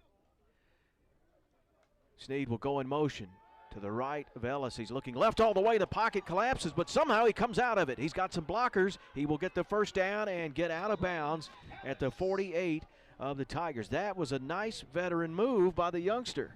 Hung in there on the pressure, kind of ducked his way out of a sack. And right now, one of these Tiger defensive linemen is wondering, how in the world did I not get him down? Scrambling is what Ellis gives you. He saw it there. Yeah, he knew where the sticks were at. Evans will come in motion, and the Tigers don't bite on any of that. Big tackle as Snead brought down basically as soon as he got the handoff, as it's Nate Sutton with the tackle. Flag comes in on the play. Robert Holmes had a push or two after the whistle.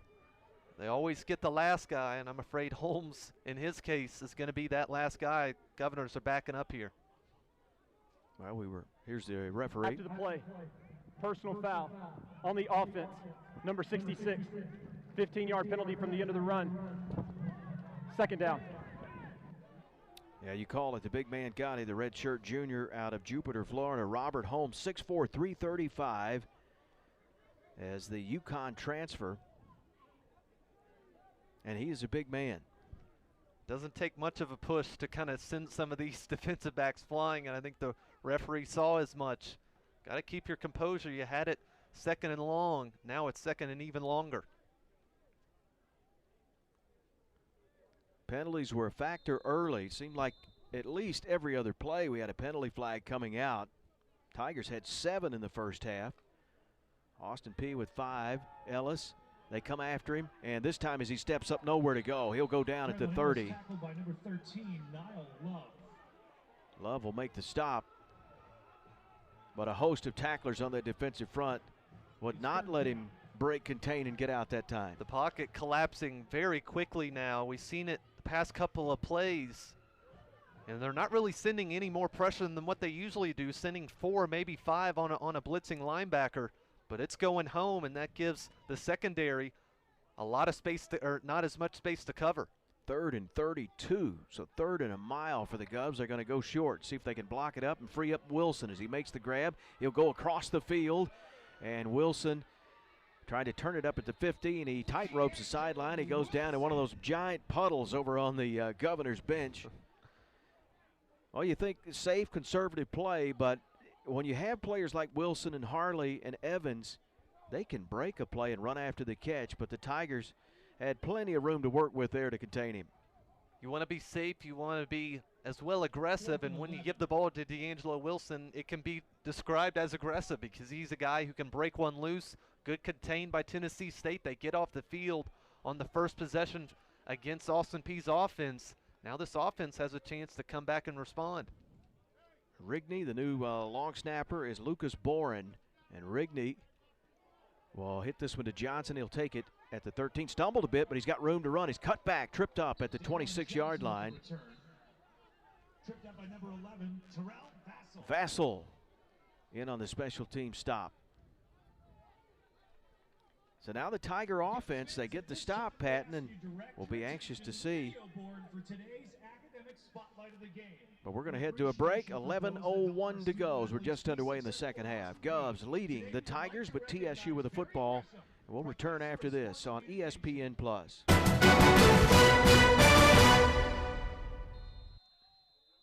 43 newcomers on a Tennessee State roster. And so many new faces on this offensive side of the football after the big stop defensively.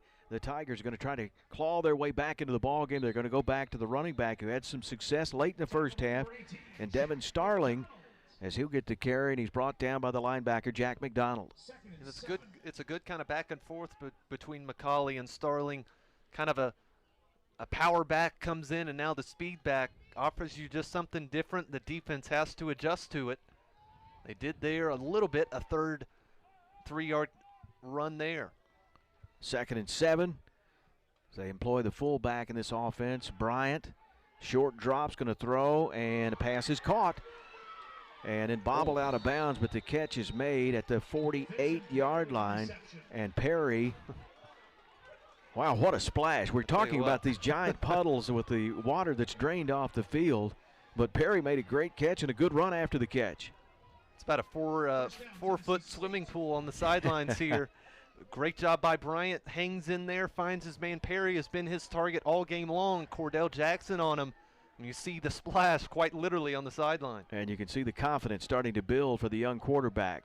They'll give it here to Johnson. Johnson reverses field. Now Bryant's got a block. He's coming back, and he'll be brought down again into the pools of waters. He goes out at the 41. Elijah Shepard in on the stop, so nice job when he reversed field to stay there and limit the gain, but the Tigers are moving the football. And they're going quickly now, taking a page out of Austin Peay's playbook, not allowing them to sub the big guys up front. They're going quick again, 2nd and short here. Devion Bryant again making his first start. There's not a quarterback on their roster that's taken a snap in a game. He'll roll out to the right, and he'll complete the pass to Johnson. Johnson took a massive hit and stayed on his feet as he was hit at the 30 and took it up the field to the 26-yard line. And this Tiger team offensively starting to feel some good confidence. These throws in the first quarter, they were landing in the Austin Peay sideline. Now they're going right into the hands of the intended receivers. Confidence growing. Austin Peay's got to adjust to it now. Best rhythm by Bryant by far in the passing game. Now they'll go back to the running attack. They'll get it back to Starling, and he will make a few guys miss and get it up near the 15-yard line. I think the pace has really helped TSU. And it's a wonder just what a few passes can do to the run game. Starling that time had a huge hole because these big guys for Austin Peay. They're a little winded. They're heading to the bench right now. A few fresh guys up front for Austin Peay, but right now Bryant and company, they're driving, looking to strike here to make it a one-possession game. Second and short for the Tigers. A lot of personnel changes. They're going to get their explosive receiver Peay in.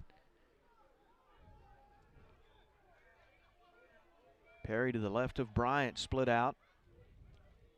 Bryant's looking that way. He pump faked. He wanted the single coverage to the right, and he's going to throw it, and the ball is incomplete.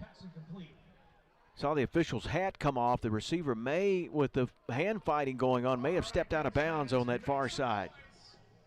The DB that time, Vassell, slipped onto the ground and had a open look there. Just went right through the hands. It got a hand catch it. Can't let it go into your body on this wet surface, on this wet football. Did that time, went through the hands. Third down and short here. The run game has worked here in the third quarter. Look for it to go here. Starling in at tailback. Tigers just 1 for 9 on third down. Can the Govs defense rise up here and get a huge stop? Best offensive series by far for the Tigers. And Bryant's going to throw it. Bryant airmailed this one. Trying to hit a little crossing route to Johnson, and it was not there. And wisely didn't try to force it. Tried to find one of his receivers across the middle. Wasn't really that open, but really never gave him a chance that time. Trying to fool Austin Peay, thinking run, go pass. Couldn't execute at that time, but the rhythm, kind of these drives that even though they don't end in touchdowns, it just grows the confidence of this Tiger team. Antonio Zeta has come out. Again, he missed one after the block punt. The Tigers had to settle for a field goal, a short one of 22 yards, and really never got it airborne, just barely over the line. This attempt will be a 35-yarder as he kicked 4 field goals against Austin Peay in the win a couple of years ago. This one is up, plenty of leg. It looks good, and it is good by Zeta. So Antonio Zeta got the bionic leg, one of the best kickers in college football. Redeems himself with that one. Cuts the lead to 20-10, Austin Peay. They'll get the ball when we come back on ESPN+.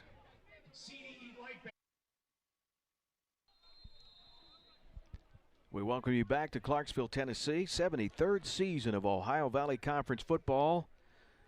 And dare to say it's the first time we've had football in February in the spring. And we've got a good one going today. Looked like Austin Peay would run away with this one, but the Tigers have come back, and they were able to get the field goal, so they did get points out of the drive as Parker will return this kickoff. And Parker so explosive with the great speed, and he'll take it to the 26, and then he'll be driven back by a host of Tigers.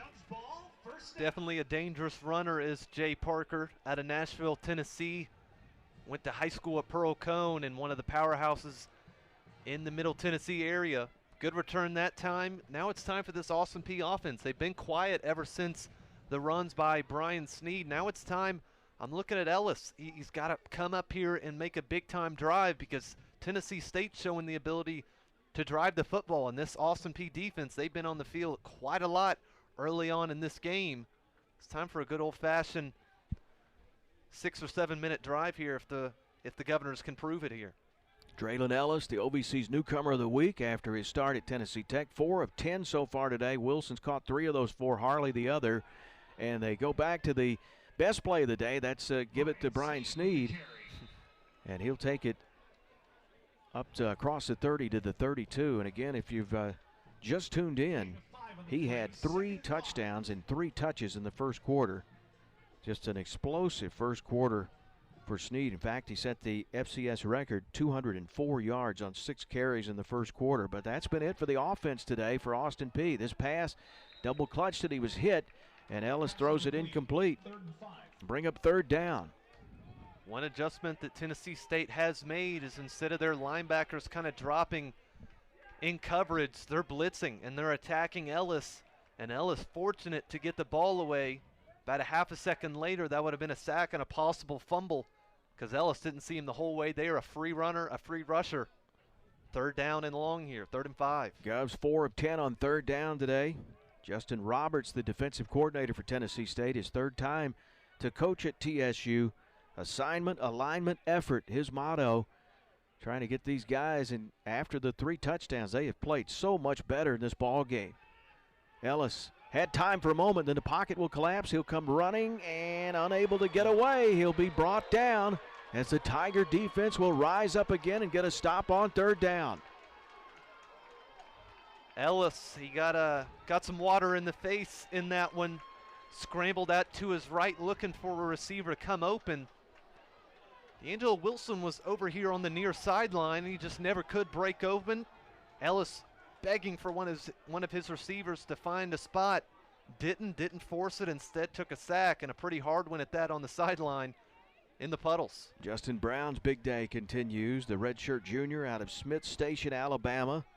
Started the last 4 games of the 2019 season. He's played well on that defensive line today.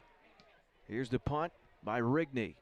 It will bounce and just take a huge bounce past the return man who let it go, and it'll roll inside the 10 and be down at the 8.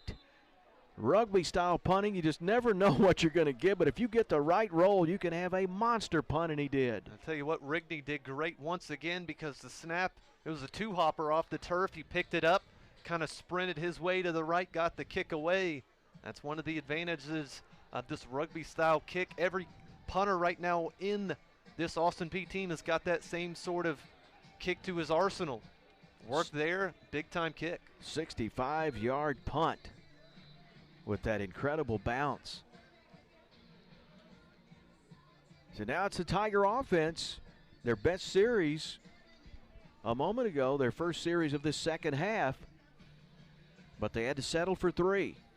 And now they're backed up again. This is where they spent much of that first half in the shadow of their goalpost. It's Bryant back to the ground game, Starling, and he broke through 1 tackle but then finished off as he gets to the 10-yard line, and Vassell and a host of other Govs in to shut him down. Gain of 2 on the play, 2nd and 8. And this is a big drive here by Tennessee State. The defense is giving them a shot here to look to cut it within a 1-possession game. Right now the lead is 10. A field goal even puts you at 7.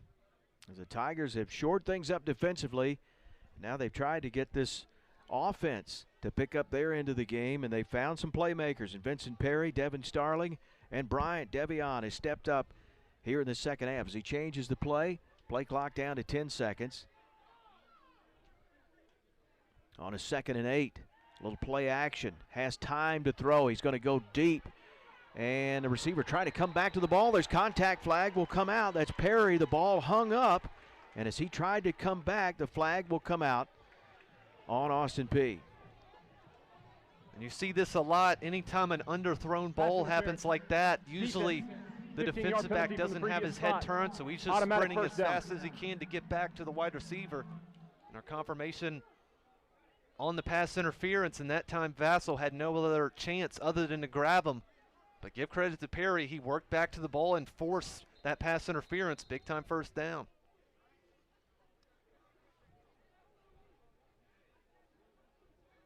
And again, they're getting it spotted, as that's a 15-yard penalty on the pass interference. So the Tigers will get a new set of downs as they take a deep shot. First time really all day. They've gone deep. Flag comes out. And motion on the Tigers. This play never happened. Start. Offense. 5-yard penalty. Remains first down. Please reset the game clock to 5 minutes and 51 seconds. So penalty number 8. That's the first, though, in a while on Tennessee State. They racked up those 7 really early in the game. The Governors have almost caught them at 6 penalties now, coming off a 13-penalty game against Tennessee Tech. And some of them really hurt, negated an interception, and just too many penalties for Coach Walden, as he talked about with his team over the week in that loss to Tennessee Tech.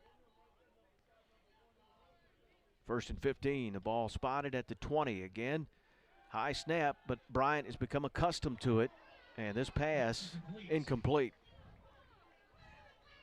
And one thing on the offensive line, like pretty much the entire Tennessee State team, the offensive line I thought has performed very well these past couple of drives, has given Bryant a chance to kind of roll out to his right and extend the play.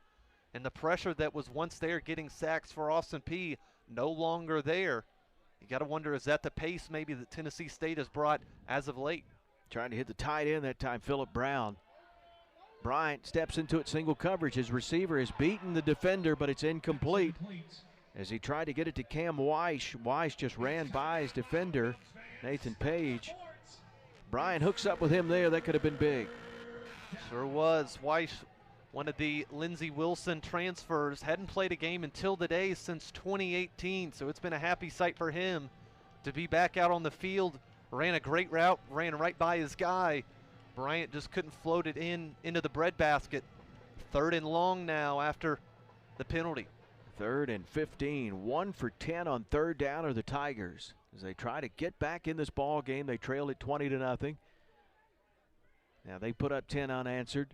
Trying to convert here. Bryant will roll out as he's rushed. He throws on the move, and that pass will die before it gets to his intended receiver. Kwame Sutton putting on the pressure, and he's a player that Coach Walden singled out, has just had a tremendous camp.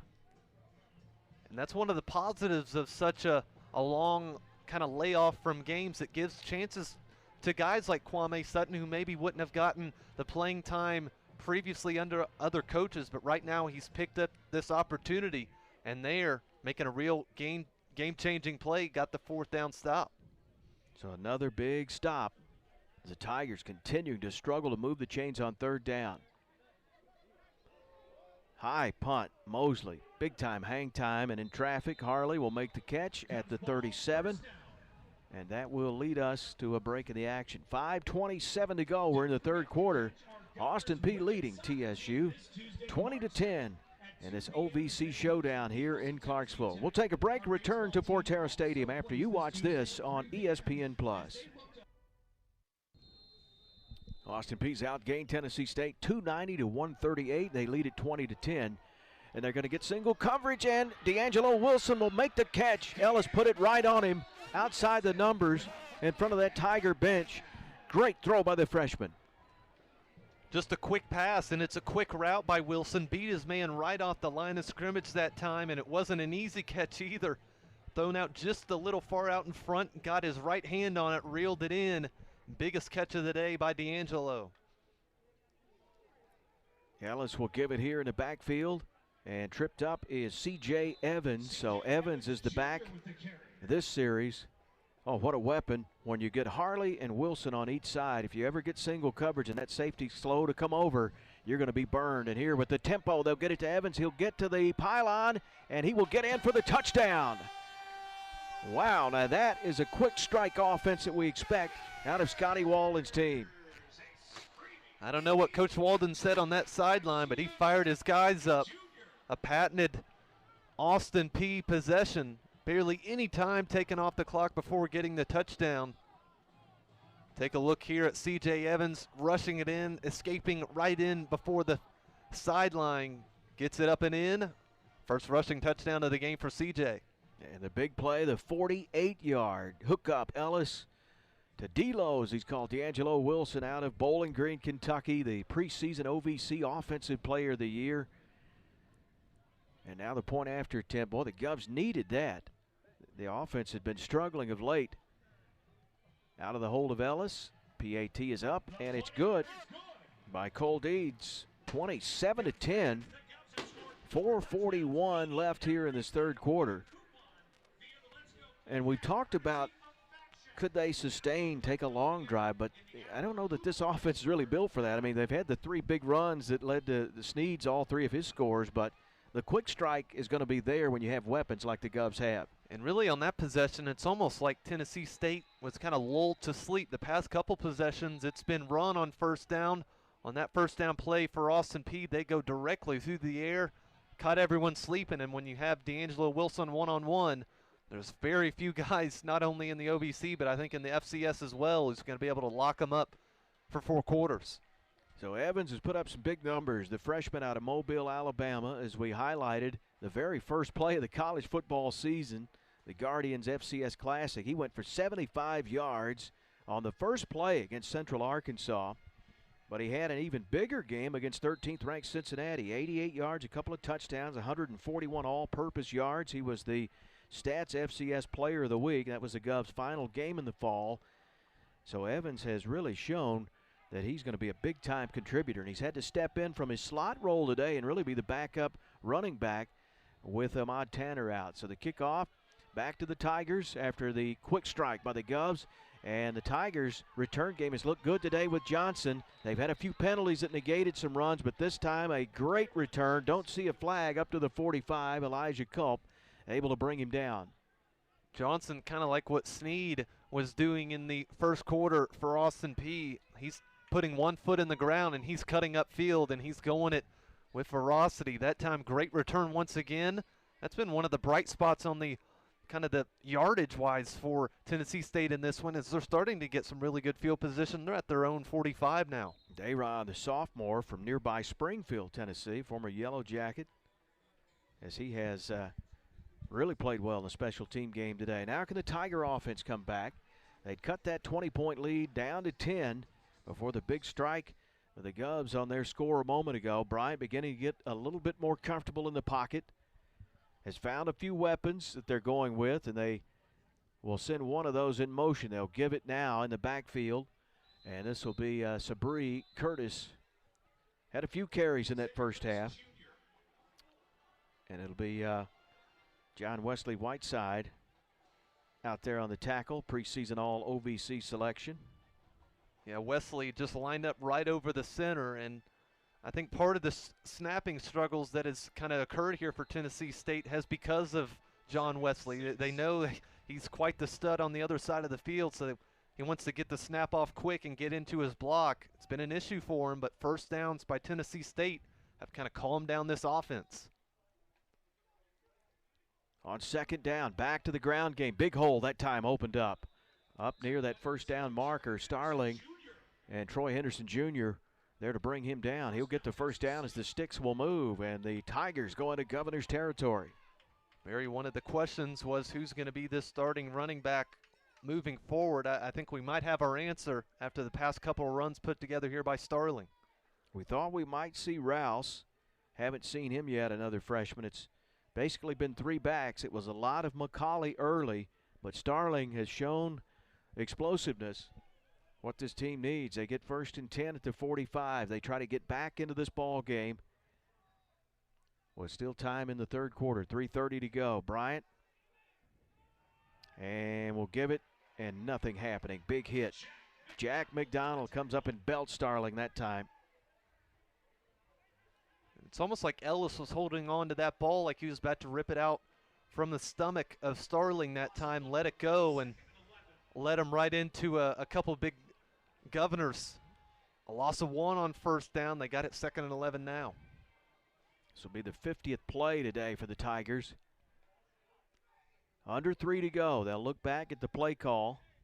It looks like offensive coordinator Shannon Harris, who's usually up top in the booth, has moved down. Probably did that at halftime.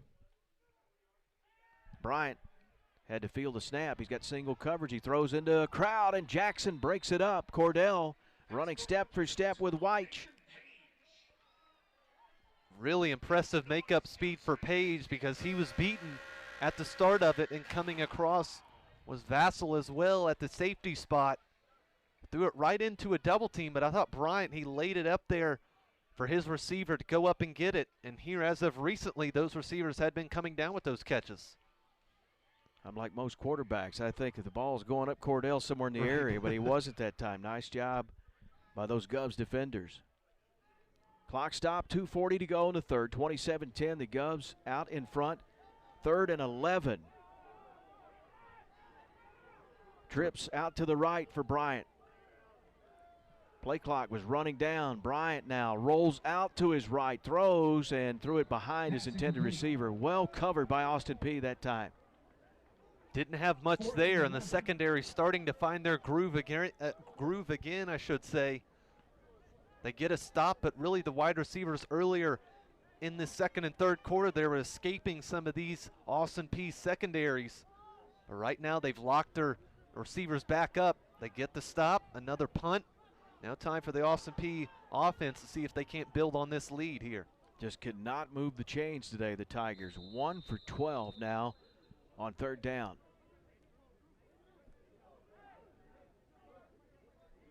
Timeout. Austin Peay State University. That's their first time out of the half. Govs take a timeout. That'll leave them with 2 for the remainder of this half. 2:33 to go. 27-10 Austin Peay. And another nice stop by the defense that time. And really, as of late, the defense have kind of gotten found out by that Tennessee State defense, but the adjustments made on the sideline, well done improvements. I think that timeout there for Coach Walden was just to make sure, hey, this is kind of fake punt territory.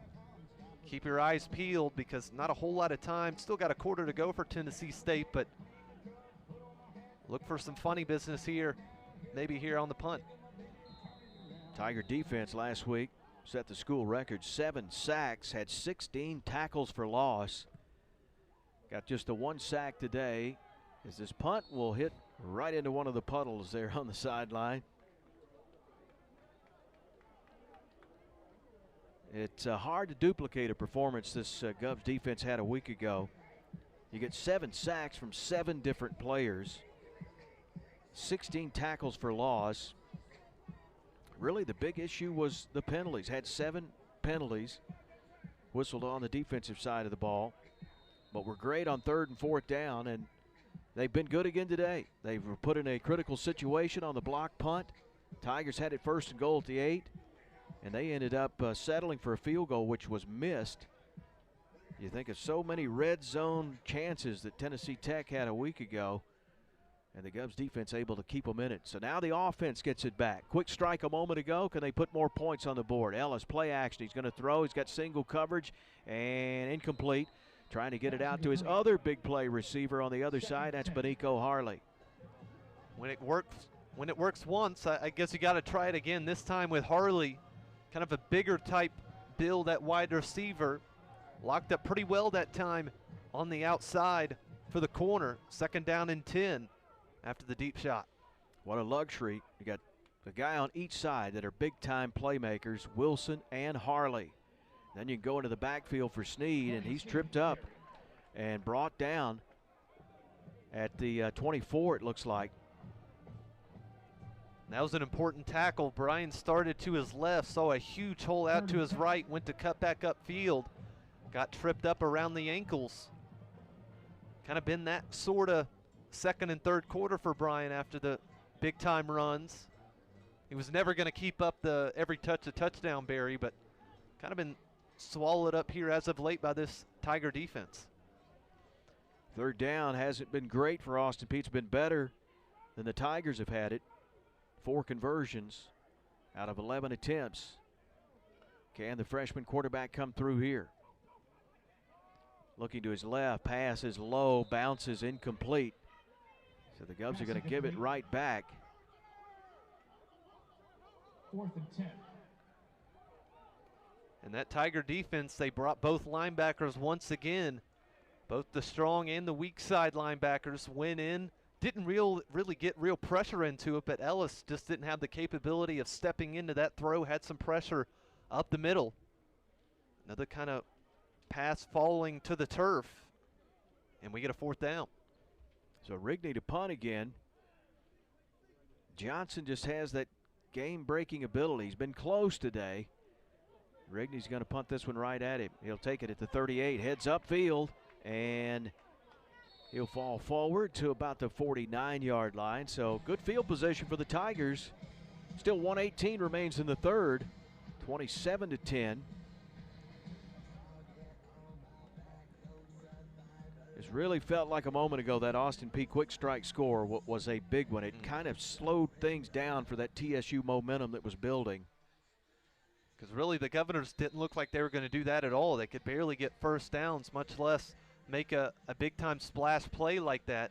They did so, got some life back into that offense. Still not the offensive kind of execution I'm sure head coach Scotty Walden wants, but he's got to take this a step at a time. One thing he has talked about a lot early on in his time is we aren't building for the now, we're building for the future. And Bryant, the future at quarterback for the Tigers, had to rifle one in. It's deflected and picked off. There he is, Cordell Jackson. If the ball is popped up in the air, you can better believe 13 is going to be somewhere in the vicinity. Governor's ball, 1st And it's honestly quite scary. The amount of times that Cordell had this same sort of situation last season, off the fingertips, and I don't know if he's got magnets in his pockets or socks, Barry, but it goes right to him every single time, and he makes sure to reel that one in. The first turnover there by that Austin Peay defense, that's the only thing they hadn't done today. Unreal. His 11th career pick. Always is there when there's a loose ball. You think back to the onside kick against Tennessee Tech where the Govs almost pulled it out a week ago. I mean, the ball deflected up in the air, and there he is for that huge play, which could have led to a victory if the Govs could have cashed in the final seconds. So now the turnover. Austin Peay's going to get it right back. They're going to give it to Harley. He's going to throw it. Former quarterback, the left-hander, rifles a pass caught by Wilson. Govs will get a first down. There's a little trickery that time, as we've seen Harley so many times in his career in that backfield, because he can throw the football. Former quarterback now turned to wide receiver, and he's doing things with his arm once again, and he was kind of playing backyard football, telling where the receiver to go. Got it complete. Here's that quick tempo. The ball's loose. Parker's going to scoop it up, and Jay's going to go down at the 43. Almost too fast that time. That's the second time ball's hit the turf from Ellis. Has had it poked away trying to find Jay Parker. This time, luckily enough for Austin Peay, they were able to fall back on it and not have disaster strike for the second time.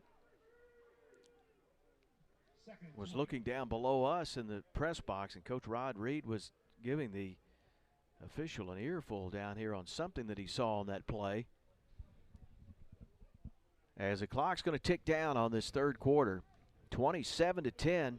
Austin Peay gets the first big turnover, trying to turn it into points, and we'll head to the fourth quarter with the Govs trying to bounce back with a win this week and even up their mark in OVC play. Govs leading here at Fort Terra Stadium in Clarksville. We'll return for the fourth quarter after this on ESPN+.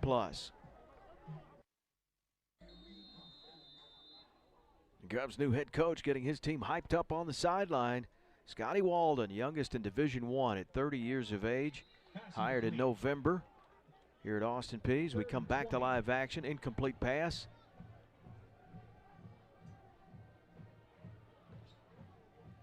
Try to get it outside to Jay Parker. Not the biggest target to find, kind of one-hopped it off the turf. Now really tough situation with Ellis. Kind of his accuracy has kind of been here and there.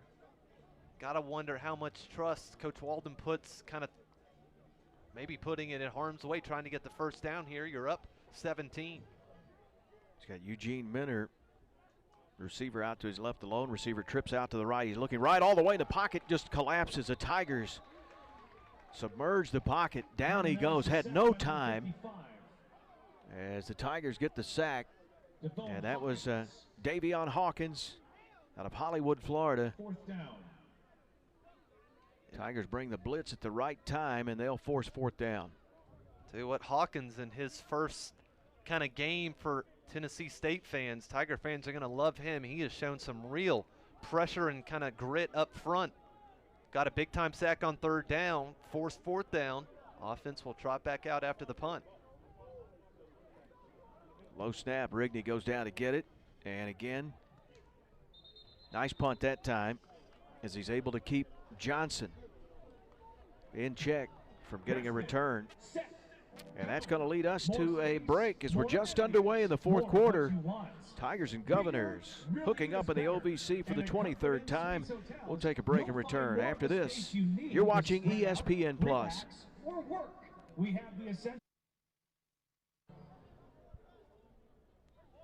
Back here in the fourth quarter, and it looks like we have a change at quarterback for the first time today for the Tigers, as Isaiah Green in the pocket, and he'll be brought down. Green standing tall in the pocket looking downfield, and Kenneth Martin's able to bring him down. So with Green, he's the transfer, just became eligible from Marshall, just joined the Tigers in January.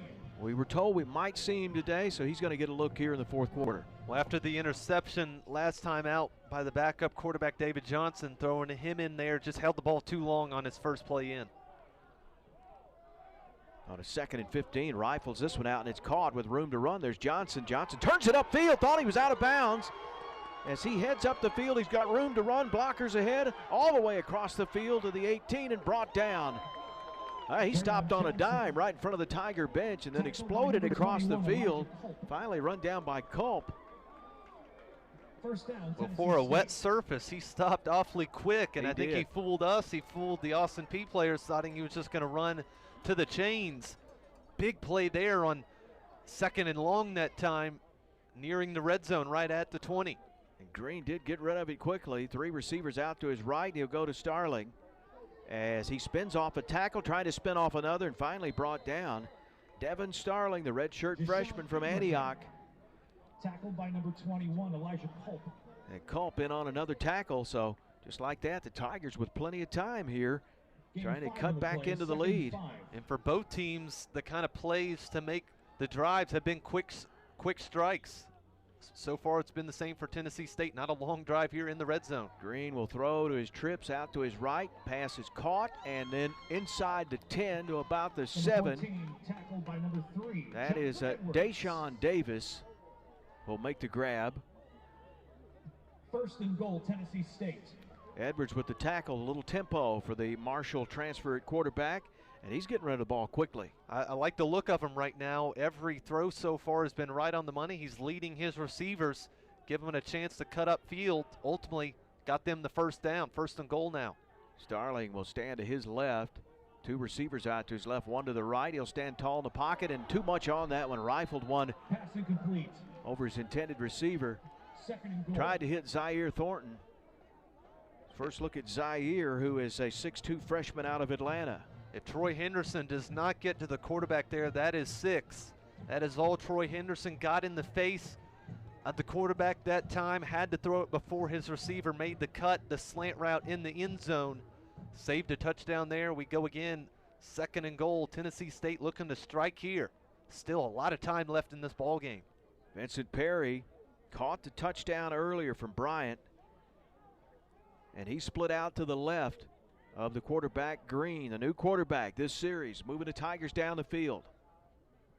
Looking to his left, and he completes it to his tight end, but immediately hit and brought down. Number 1, Cam Ruffin. Cam Ruffin with the big stop there on the tight end. Ruffin, the transfer out of Ole Miss.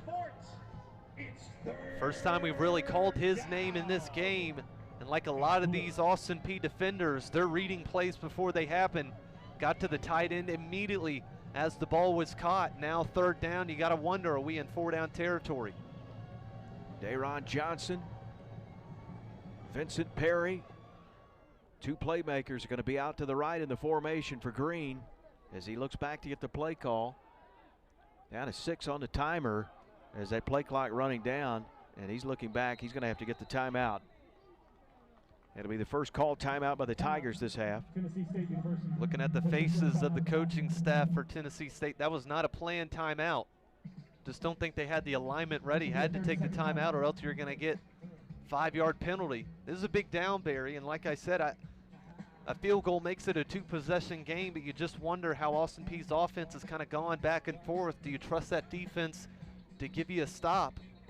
A field goal makes it a 2-possession game at 14 points. So Green has looked good since coming in. The big play, the pass play to Johnson, who tight-roped the sideline in front of the Tiger bench and then carried it across the field for a huge gain.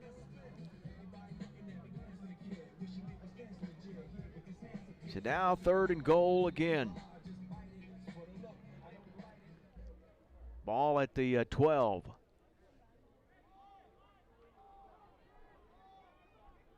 Again, Peay to the right of Green. Green, shotgun, play action, going to throw it out to the right, and he wanted to get it to Peay and see if he could get a block, but not a good throw. It wasn't in kind of the Achilles heel of last season for Tennessee State. They got in the red zone 50 times, only scored touchdowns 22 of those. You at least want to get over 50% in the red zone.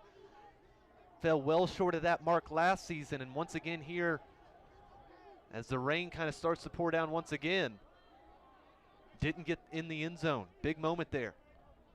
So now Zita Antonio Zita, who's kicked a field goal earlier in this game. He's missed one as well. He's going to try this one from, looks like 29 yards out of the hold of Bryant. Gubs come after it, and he's going to get it. The kick is good. Zita missed that one very uncharacteristically in the earlier in the game, but looked good there. Stadium next Sunday, March 21st, as the Gubs host UT Martin. We'll head to a for break. 2 p.m. Tigers kickoff. cut into the lead. Still 10:58 to go. Austin Peay leading 27-13 on ESPN+. Just visit Antonio Zita has hit a 29-yarder and a 35-yarder, and this one missed a 22-yarder. He's a great weapon to have, a kicker, and Coach Reed and the Tigers, they use him.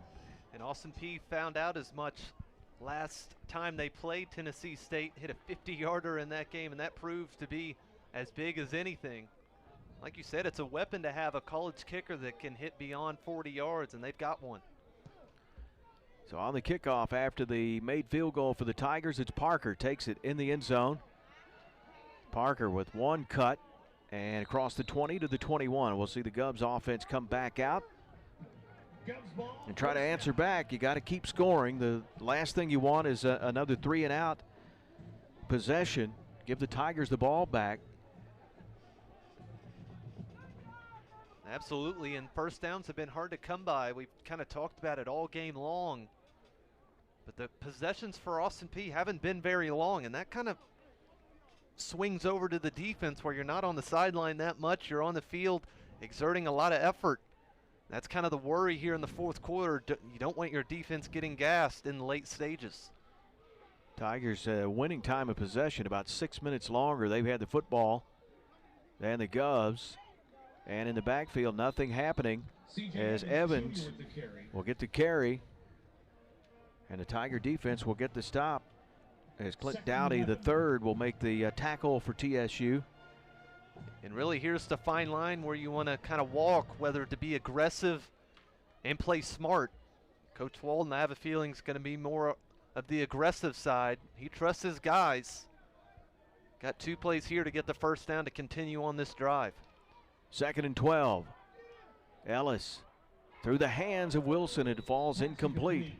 A little behind him. Typically a ball, if D'Angelo can get his hands on it, normally he'll come down with it. The gloves are back on. Always a fascinating development as the rain has stopped. We're going to get a stoppage here from the referee. Please reset the game clock to 10 minutes, 11 seconds. Going to put some time back on. Thank you. 10-11 as it ran after the incompletion, and this play blown dead.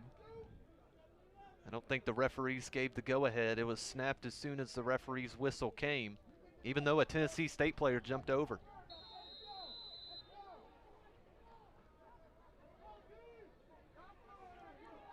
Now they just reset.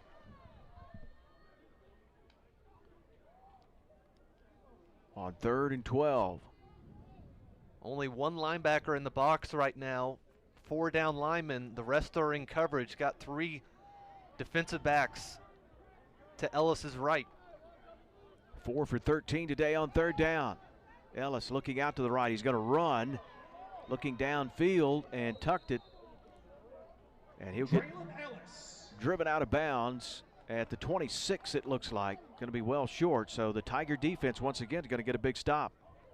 Ellis was eyeing D'Angelo, hoping he would sprint up the sideline. Right now, just kind of not on key right now are the wide receivers and quarterback as of now.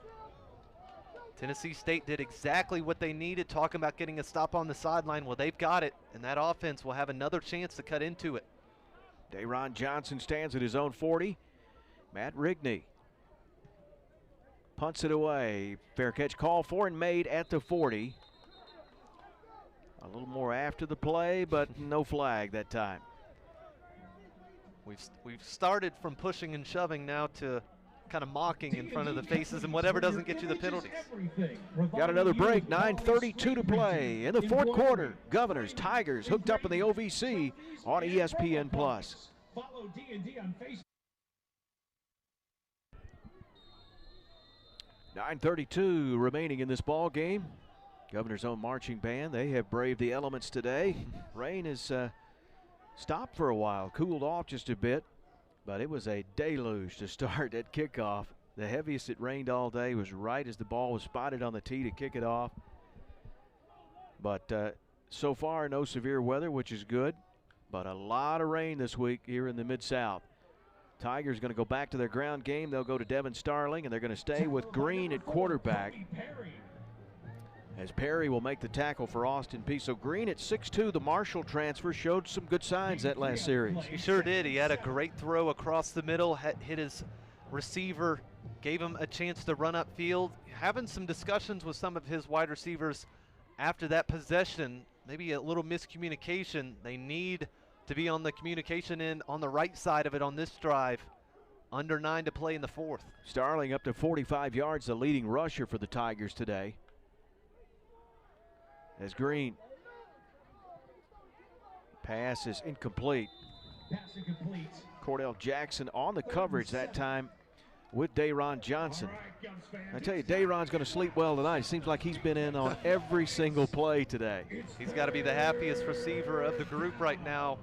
That time Cordell, a fascinating player to watch. He went to undercut the pass, saw that it was over his head, so he came back outside to make sure that the receiver couldn't stay in bounds.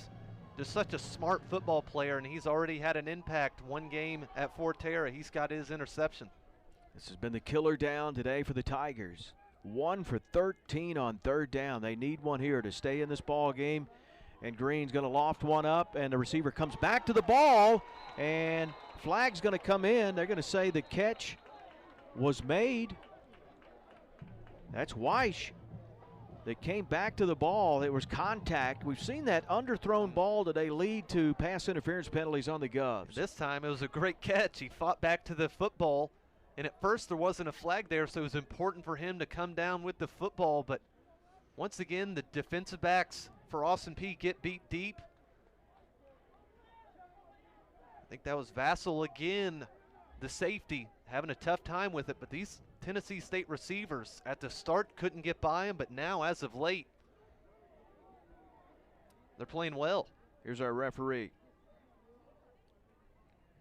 Personal foul, targeting, number 11 of the defense. The play is under further review. Wow, so that's the call. We thought we were going to have a PI, pass interference, so targeting will go to the booth to the next door to us, the DB Sport official replay booth, to see the call made on Vassell. And we'll see if we can get a look at it as well. Well, what a catch by Cam Weish, the transfer out of Lindsey Wilson. Makes a big grab. And at times, I mentioned it earlier, but at times it seems the underthrown ball has been one of the better weapons for the Tigers today. It sure has, and for this targeting call, a new rule they've implemented is they don't make the ruling on the field. It goes straight to the kind of replay center right now. And I got to say, on that first look, I wasn't looking for the targeting, so I didn't see a hit to the head or neck area. This is a big swing. Get one of your secondary players out for Austin Peay, and you tack on the penalty as well. Big catch by Weiss. It's 38 yards on the pass play. You see Coach Rod Reed there to the left on the screen as the official talking to the replay booth. We're going to get a look at it here and see what we can see. The play from the beginning. What made this all was the underthrown pass kind of gave the ability for some of these Austin Peay secondary, and he kind of dives on him, just not sure whether the hit lands on the head. It'd be an awfully harsh call just from first glance at it. Get a couple more looks at it. Yeah, it looks as if he missed him, but did he lead? I don't know about that one. I think that'd be awfully harsh, and of course targeting is one of the more controversial calls in all of sports. It's such a harsh call, it ejects the player, and it would have the player miss the first half of the next game as well. So not only in this game, but consequences for the next as well. Here's because the we're in call. the second half. After further review, there is no foul for targeting on the play. First down, Tennessee State University. All right, I think they definitely got that one correct. Garrett Dickerson, our referee, talking to the booth up top, and And it's good that they go back and look at this, and that's why we have replay and numerous looks at it. But ultimately, Barry, I think it was a good point. I think he missed them. I think if he would have done what he maybe wanted to have done, he might have been targeting. But if anything, the hit is leveled to the ribs of the receiver. Nevertheless, he made the grab, 38 yards and a big first down for the Tigers. 8:41 to go as the clock starts in a 27-13 ball game. We've seen Green come in at quarterback, third quarterback, as we did see the JUCO transfer, David Johnson, throw the pass. It was deflected and picked off by Jackson, the interception, his only attempt and his only appearance. Give here to Starling. Starling breaks through a tackle, almost got free, and he's brought down from behind at about the 7-yard line. He almost broke that one, Patton. Broke 3 tackles to get into it, and we've got an injured Austin Peay player down. Javon Young was able to stop him. Can't tell the number on that one. Looks like Elijah Shepard, who's had a big day from that bandit position. But I think Tennessee State has definitely got something in Starling. The running back before, Sean McCauley, had his moments in there, but from what we've seen here in the second half, without a doubt the most explosive runner they have. It's just whether or not they can get that consistent going. You see Shepard walking over now. Good run on first down, 1st and goal still. So the clock stopped with 8:05. Each team with 2 timeouts as we head down the stretch here in this fourth quarter of play. And again, when these two teams met in the 2019 season, the Tigers trailed 24-9 in the third quarter, and they came back and beat Austin Peay 26-24 on TSU's homecoming.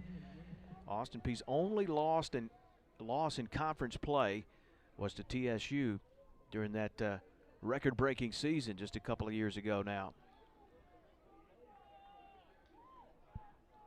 So now 1st and goal from the 8. Isaiah Green, 3rd quarterback of the day. Play action, throws. Well, he had his man, threw it behind him, missed him, but he had a nice look to Peay, who's caught a touchdown in this game. Really liked the play call that time, a little play action pass, good trickery. Thought the ball was in the stomach that time of Starling. Instead, threw it into the end zone. Another slant pattern that's been open there for Vincent Peay, just couldn't find and kind of reel in that catch. A little over his head and behind him. Green's got to be better there. Perry's caught 2 for 43 yards and won the big touchdown strike from Bryant.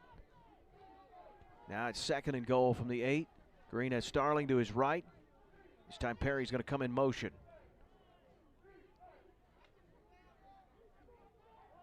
Green looking, has time to throw. Now the pocket collapsing. He'll have to throw on the move, and the pass is caught at the 5-yard line. Peay was all over the place to come back to that for his quarterback. And that's exactly what Green has kind of shown, has been his poise in the pocket. Had pressure up the middle, didn't panic, instead kind of swerves his way to the right sideline, squared up, delivered a pass, kind of got it closer to the end zone, gained a few yards on that play, much better than a loss, which happened earlier in the ball game. So 3rd and goal from the 6. Green has Starling to his left, his 2 big play receivers out to his left, Weish and Peay. He's looking that way, throws, and it is caught. Nice play, kind of a cross with those 2 receivers, and stepping right in was Weish. And Green, I tell you, very impressive. You talked about it, poise in the pocket. Looks like he's not even breaking a sweat back there. He put that right on Weish. Stood in there, took the hit, delivered the pass, had 2 receivers in that area. And Weish, that's an easy pitch and catch that time, touchdown. And that decision to kick the field goal put together by Tennessee State a couple drives ago is looking smarter and smarter, especially after that touchdown. They've a chance to cut it within 7 here. Weish played 2 years at Lindsey Wilson, caught 14 touchdowns in those 2 years. Gets a big one there. This will make it a 1-score game. Can cut this down if Zeta can make the point after attempt. And he will. 27-20. We've told you this is a rivalry series. They always come down to the end between Austin Peay and Tennessee State. And it really says a lot about the mental strength that Tennessee State had in that first quarter. After a guy had 200 yards on you in the first quarter, it wouldn't be that hard for the guys to pack it in. But here, in that second to beyond, they looked to have been the better football team on both sides of the field. They're within 7 now after falling down 20-0 at the start of the first.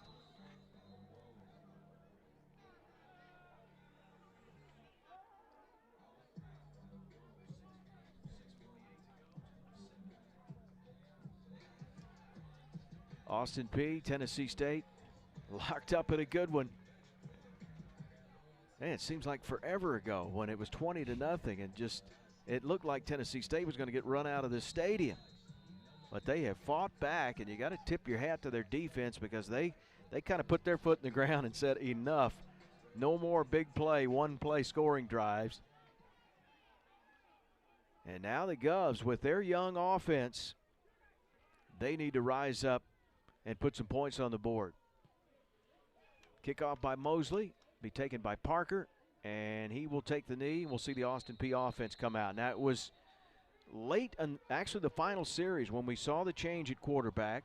Bryce Robinson came in mainly because of the 2-minute drill that Austin Peay had to run late in that game against Tennessee Tech. But really the main thing for Ellis in that game against Tennessee Tech, it wasn't the throws that he wasn't making, it was the turnovers. And in this game, to his credit, he hasn't forced kind of those throws into double and triple coverage. Thus, I think why he's still in the football game. Ellis still in at the quarterback spot. Snead in as well. Big momentum swing here. If the Tigers can get a stop, you'd have to say they like their chances. Coming, and snap, flag will come out. Snap was really low. The play was blown dead. Offside, defense, number 55, 5-yard penalty, remains first down. So Big Hawkins offsides that time. Tell you, it was Kenyon Garlington was coming in like a heat-seeking missile. He was coming off the corner. He had bad intentions He coming did. off that corner. He was going to arrive in ill humor. So the Govs get a break. They'll get 5 yards, 1st and 5. From their own 30. Leading now 27-20. 6:45 to go. And they're going to let this play out for a while, and finally the whistle blows. Snead not much on forward progress that time. 2nd and 5 now, no real gain on that. The push up front right now from the Tigers is starting to really get to Snead. Got it in the backfield, hit immediately. 2nd and 5. So we're seeing the true freshman quarterback in 2 critical situations. In a big ball game a week ago, and here, instead of coming from behind, he's trying to hang on and preserve this lead. Run a little clock, slow the pace down a bit. And Snead will get it. This time he does have a little bit of daylight on his cutback as he'll take it to the 34. And he's going to be crunched down short. Really hard hit that time by one of the Tigers. Couldn't tell the number on that one. Usually Snead is the one delivering those blows, but got right to the marker. He's going to be short by about a yard. Govs need this 3rd and 1. 4 out of 14 today on 3rd down. Can they pick it up as that clock moves down to 5:20 to go? Tigers trying to get a player off. They do just in time. A lot of movement, and there's movement up front. Tigers say it's on the Govs.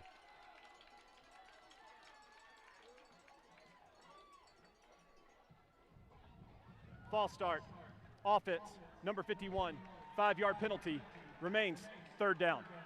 They're going to get Colby McKee, the right guard. And very surprised Austin Peay didn't snap it before the player got over the sideline. That would have been a free play, a free hit, a free try and get the first down. It would have been a first down anyway.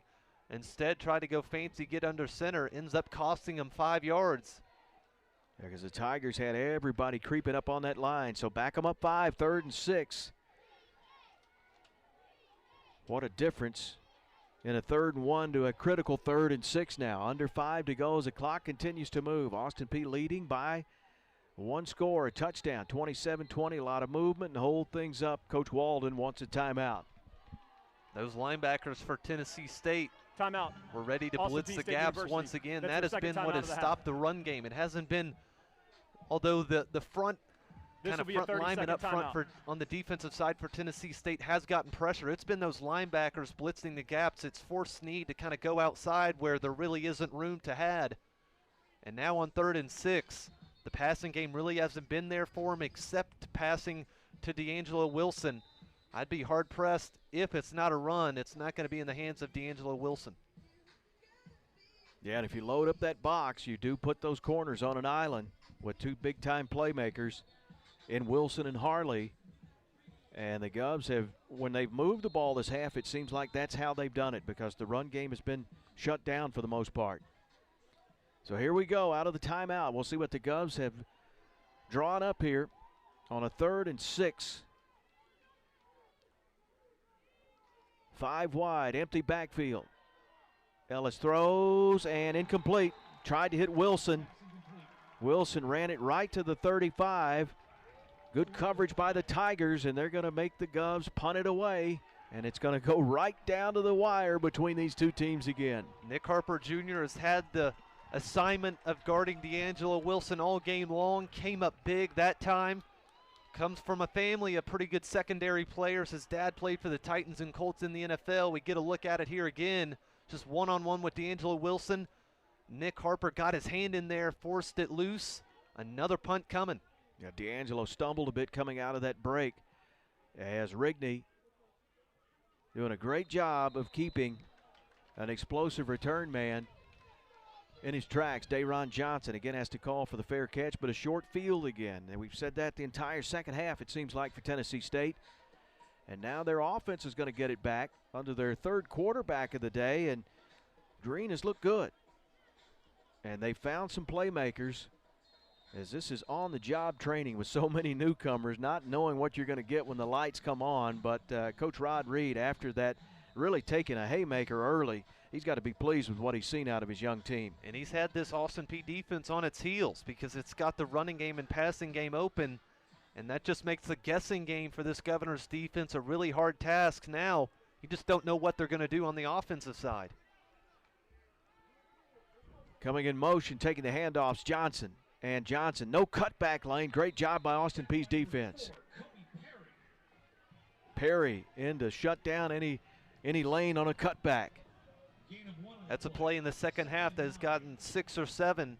The first time that it's really been corralled. And that starts up front, setting the edge with Shepard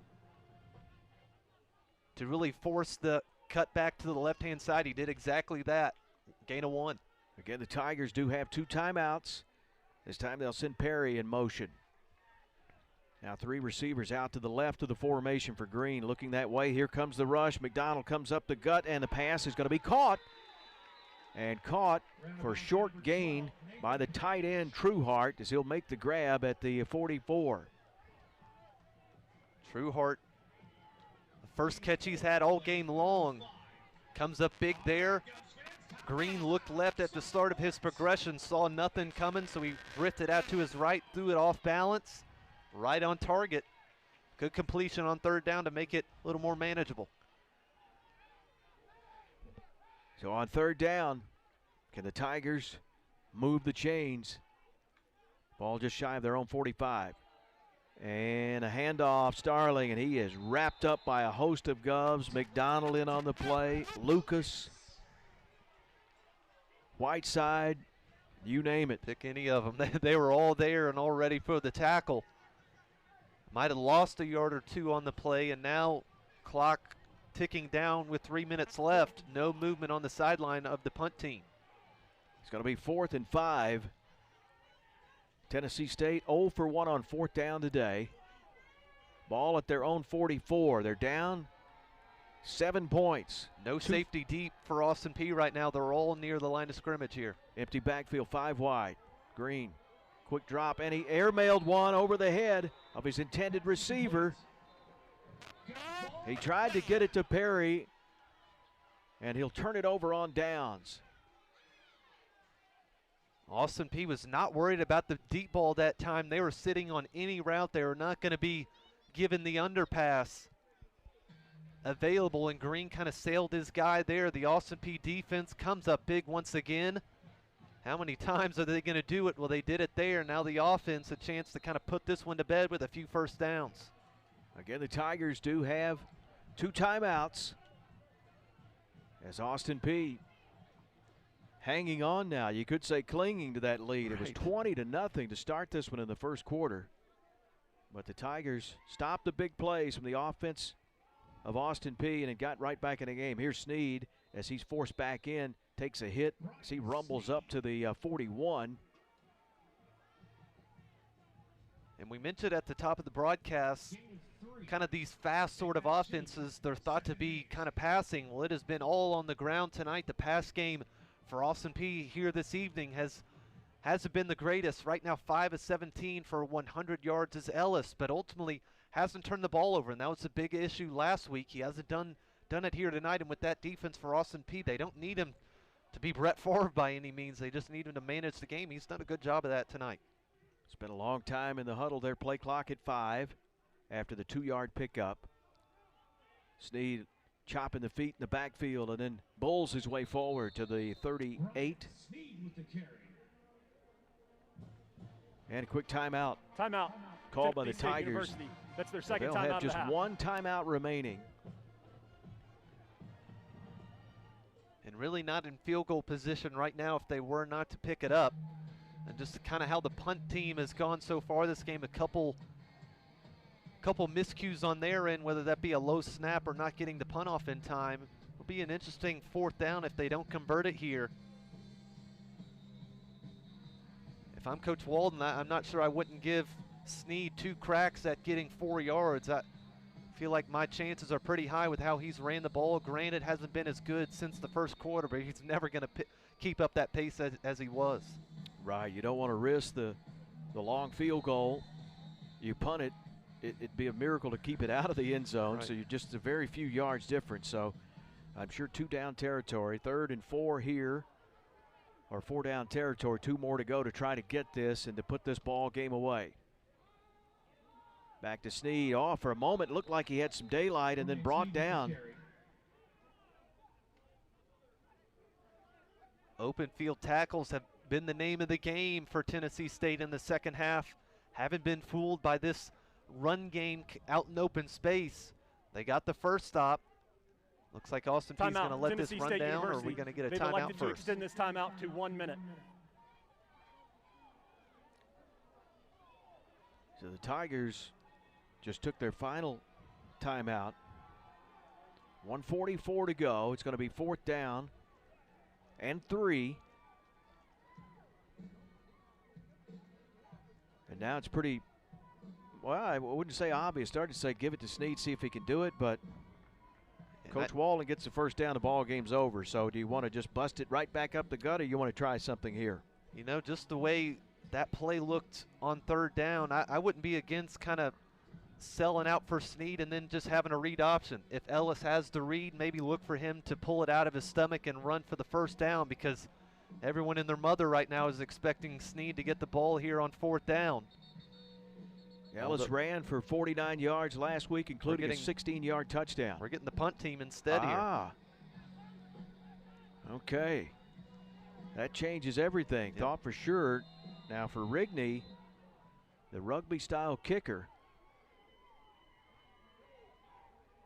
Let's see what he's going to attempt to do. He's going to keep it away from Johnson, or is he? He's going to just kick it high. Johnson's going to call for the fair catch, let it go. It's going to bounce and take that nice rugby kicker bounce inside the 15 to the 14.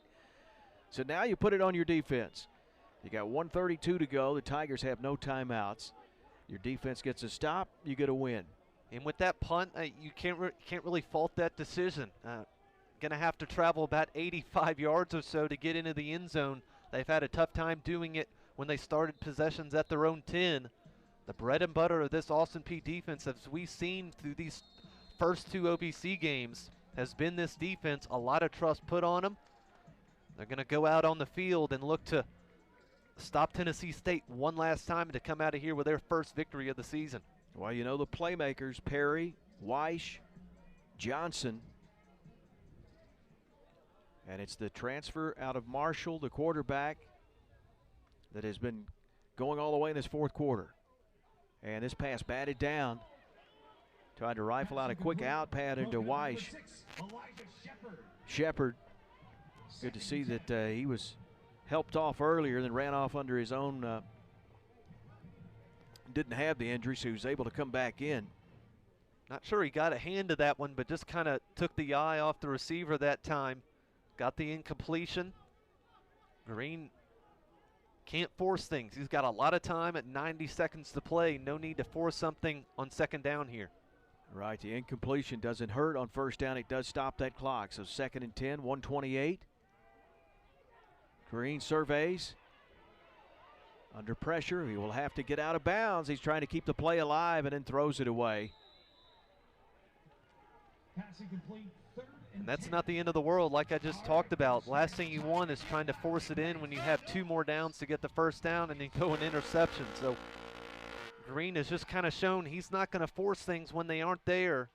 Try to give his receivers as much time as they can. They got 2 downs here to get the first down, or else this thing is over.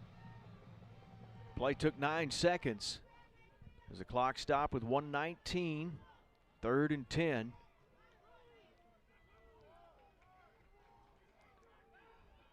Three receivers out to his left. Green stands tall in the pocket. He's going to step up.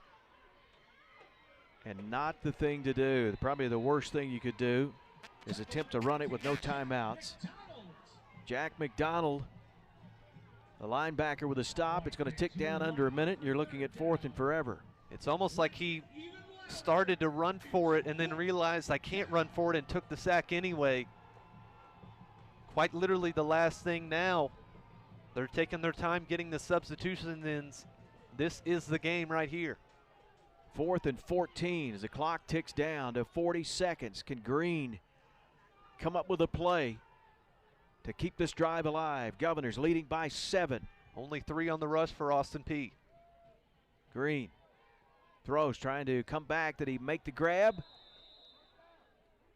And it looks like they're going to say he did make the catch. Vincent Perry. And he caught it at the 25. And the sticks will move. Yeah, he just got the first down. See whether they buzz this down or not. They're trying to get a play off. They do. 20 seconds where the clock stops. A lot of things to look at there. Did he have the first down? Did he make the catch? And right. The clock was running. Can't tell if they're going to give him the play or not. I believe they are, because we're looking at it. It says second down, I think.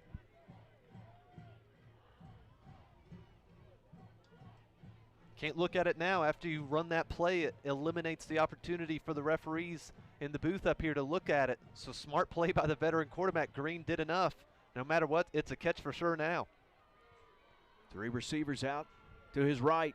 20 seconds to go. Ball at the 25 of TSU. Got to go basically the length of the field here to try to tie it up. Green throws back across the middle. It's caught. Caught by Johnson. He'll make the grab at the 45 and slam down. They've got to hurry. They're going to move the stick, so they'll hold up the clock for a moment. It's at 11 seconds. Soon as everybody's in place, they'll spot it. Clock will move. It's moving now. Down to 8 seconds. He'll spike it. And the Tigers with 8 seconds. You got the ball at your own 45. Now what's your call, Patton? Well, you really can't throw it out in the open field, especially if it isn't a first down. Anything by the sidelines is okay. I'm not sure the arm strength that Green has. I'm not sure if he can throw it 55 yards into the end zone or not. I think you got time for maybe one more play if you can get it out of bounds to get a look at the replay once again here. 2nd and 10. Yeah, if you could get maybe a 10 or 15 yard out, quickly out of bounds, and save yourself maybe 2 to 3 seconds to get one shot at the end zone. 5 wide, empty backfield. Green throws and hit Weish. Weish got to get out. He stayed in bounds. He's tripped up. He will get the first down, so they're going to move the sticks down. The clock did stop with 2 seconds, but as soon as it's put down and the sticks are in place, The clock will go, just 2 seconds. Clock is winding, and here's the final play. Green looking, throws as he's hit, and he will be picked off. The ball comes incomplete. Thought McDonald had it for a moment as he was hit. The ball came free, and that will do it. What a wild finish between these two rivals. It always comes down to the final play, and Pat Cook, big-time plays really on both sides of the ball. What could have been a blowout, this turned into a really good football game. Even though Tennessee State doesn't get the win here today, I think they might have found their quarterback this season. Green had a fantastic third and fourth quarter in it as the two teams kind of meet at midfield right now. Congratulations. I tell you what, the Governors, I'm sure they would have liked an easier win than what they got tonight, but ultimately once you get that win in the win column, yeah, you don't get any style points for blowing teams out. Got a big-time win here this evening, but still some questions on the offense, Barry, I think.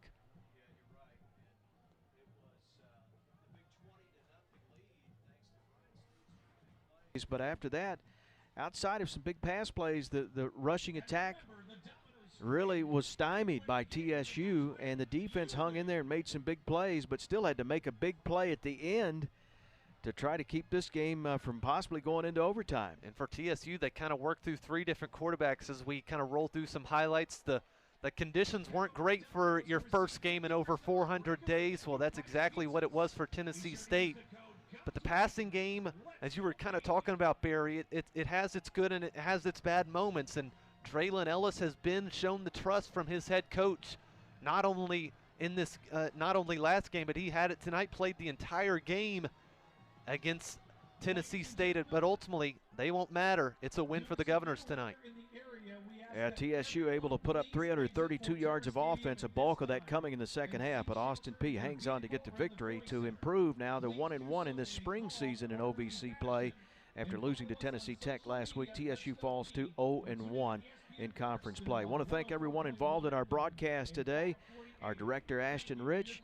Thanks to our outstanding student crew today from the Austin Peay Department of Communication, Sports Communication Program. Excellent work today by the entire crew in this broadcast. So for Pat and Cook, I'm Barry Gresham saying so long from Clarksville. The final score, Austin Peay 27, TSU 20. All games airing on the ESPN networks are streaming live and archived on the ESPN app. This has been a presentation of ESPN.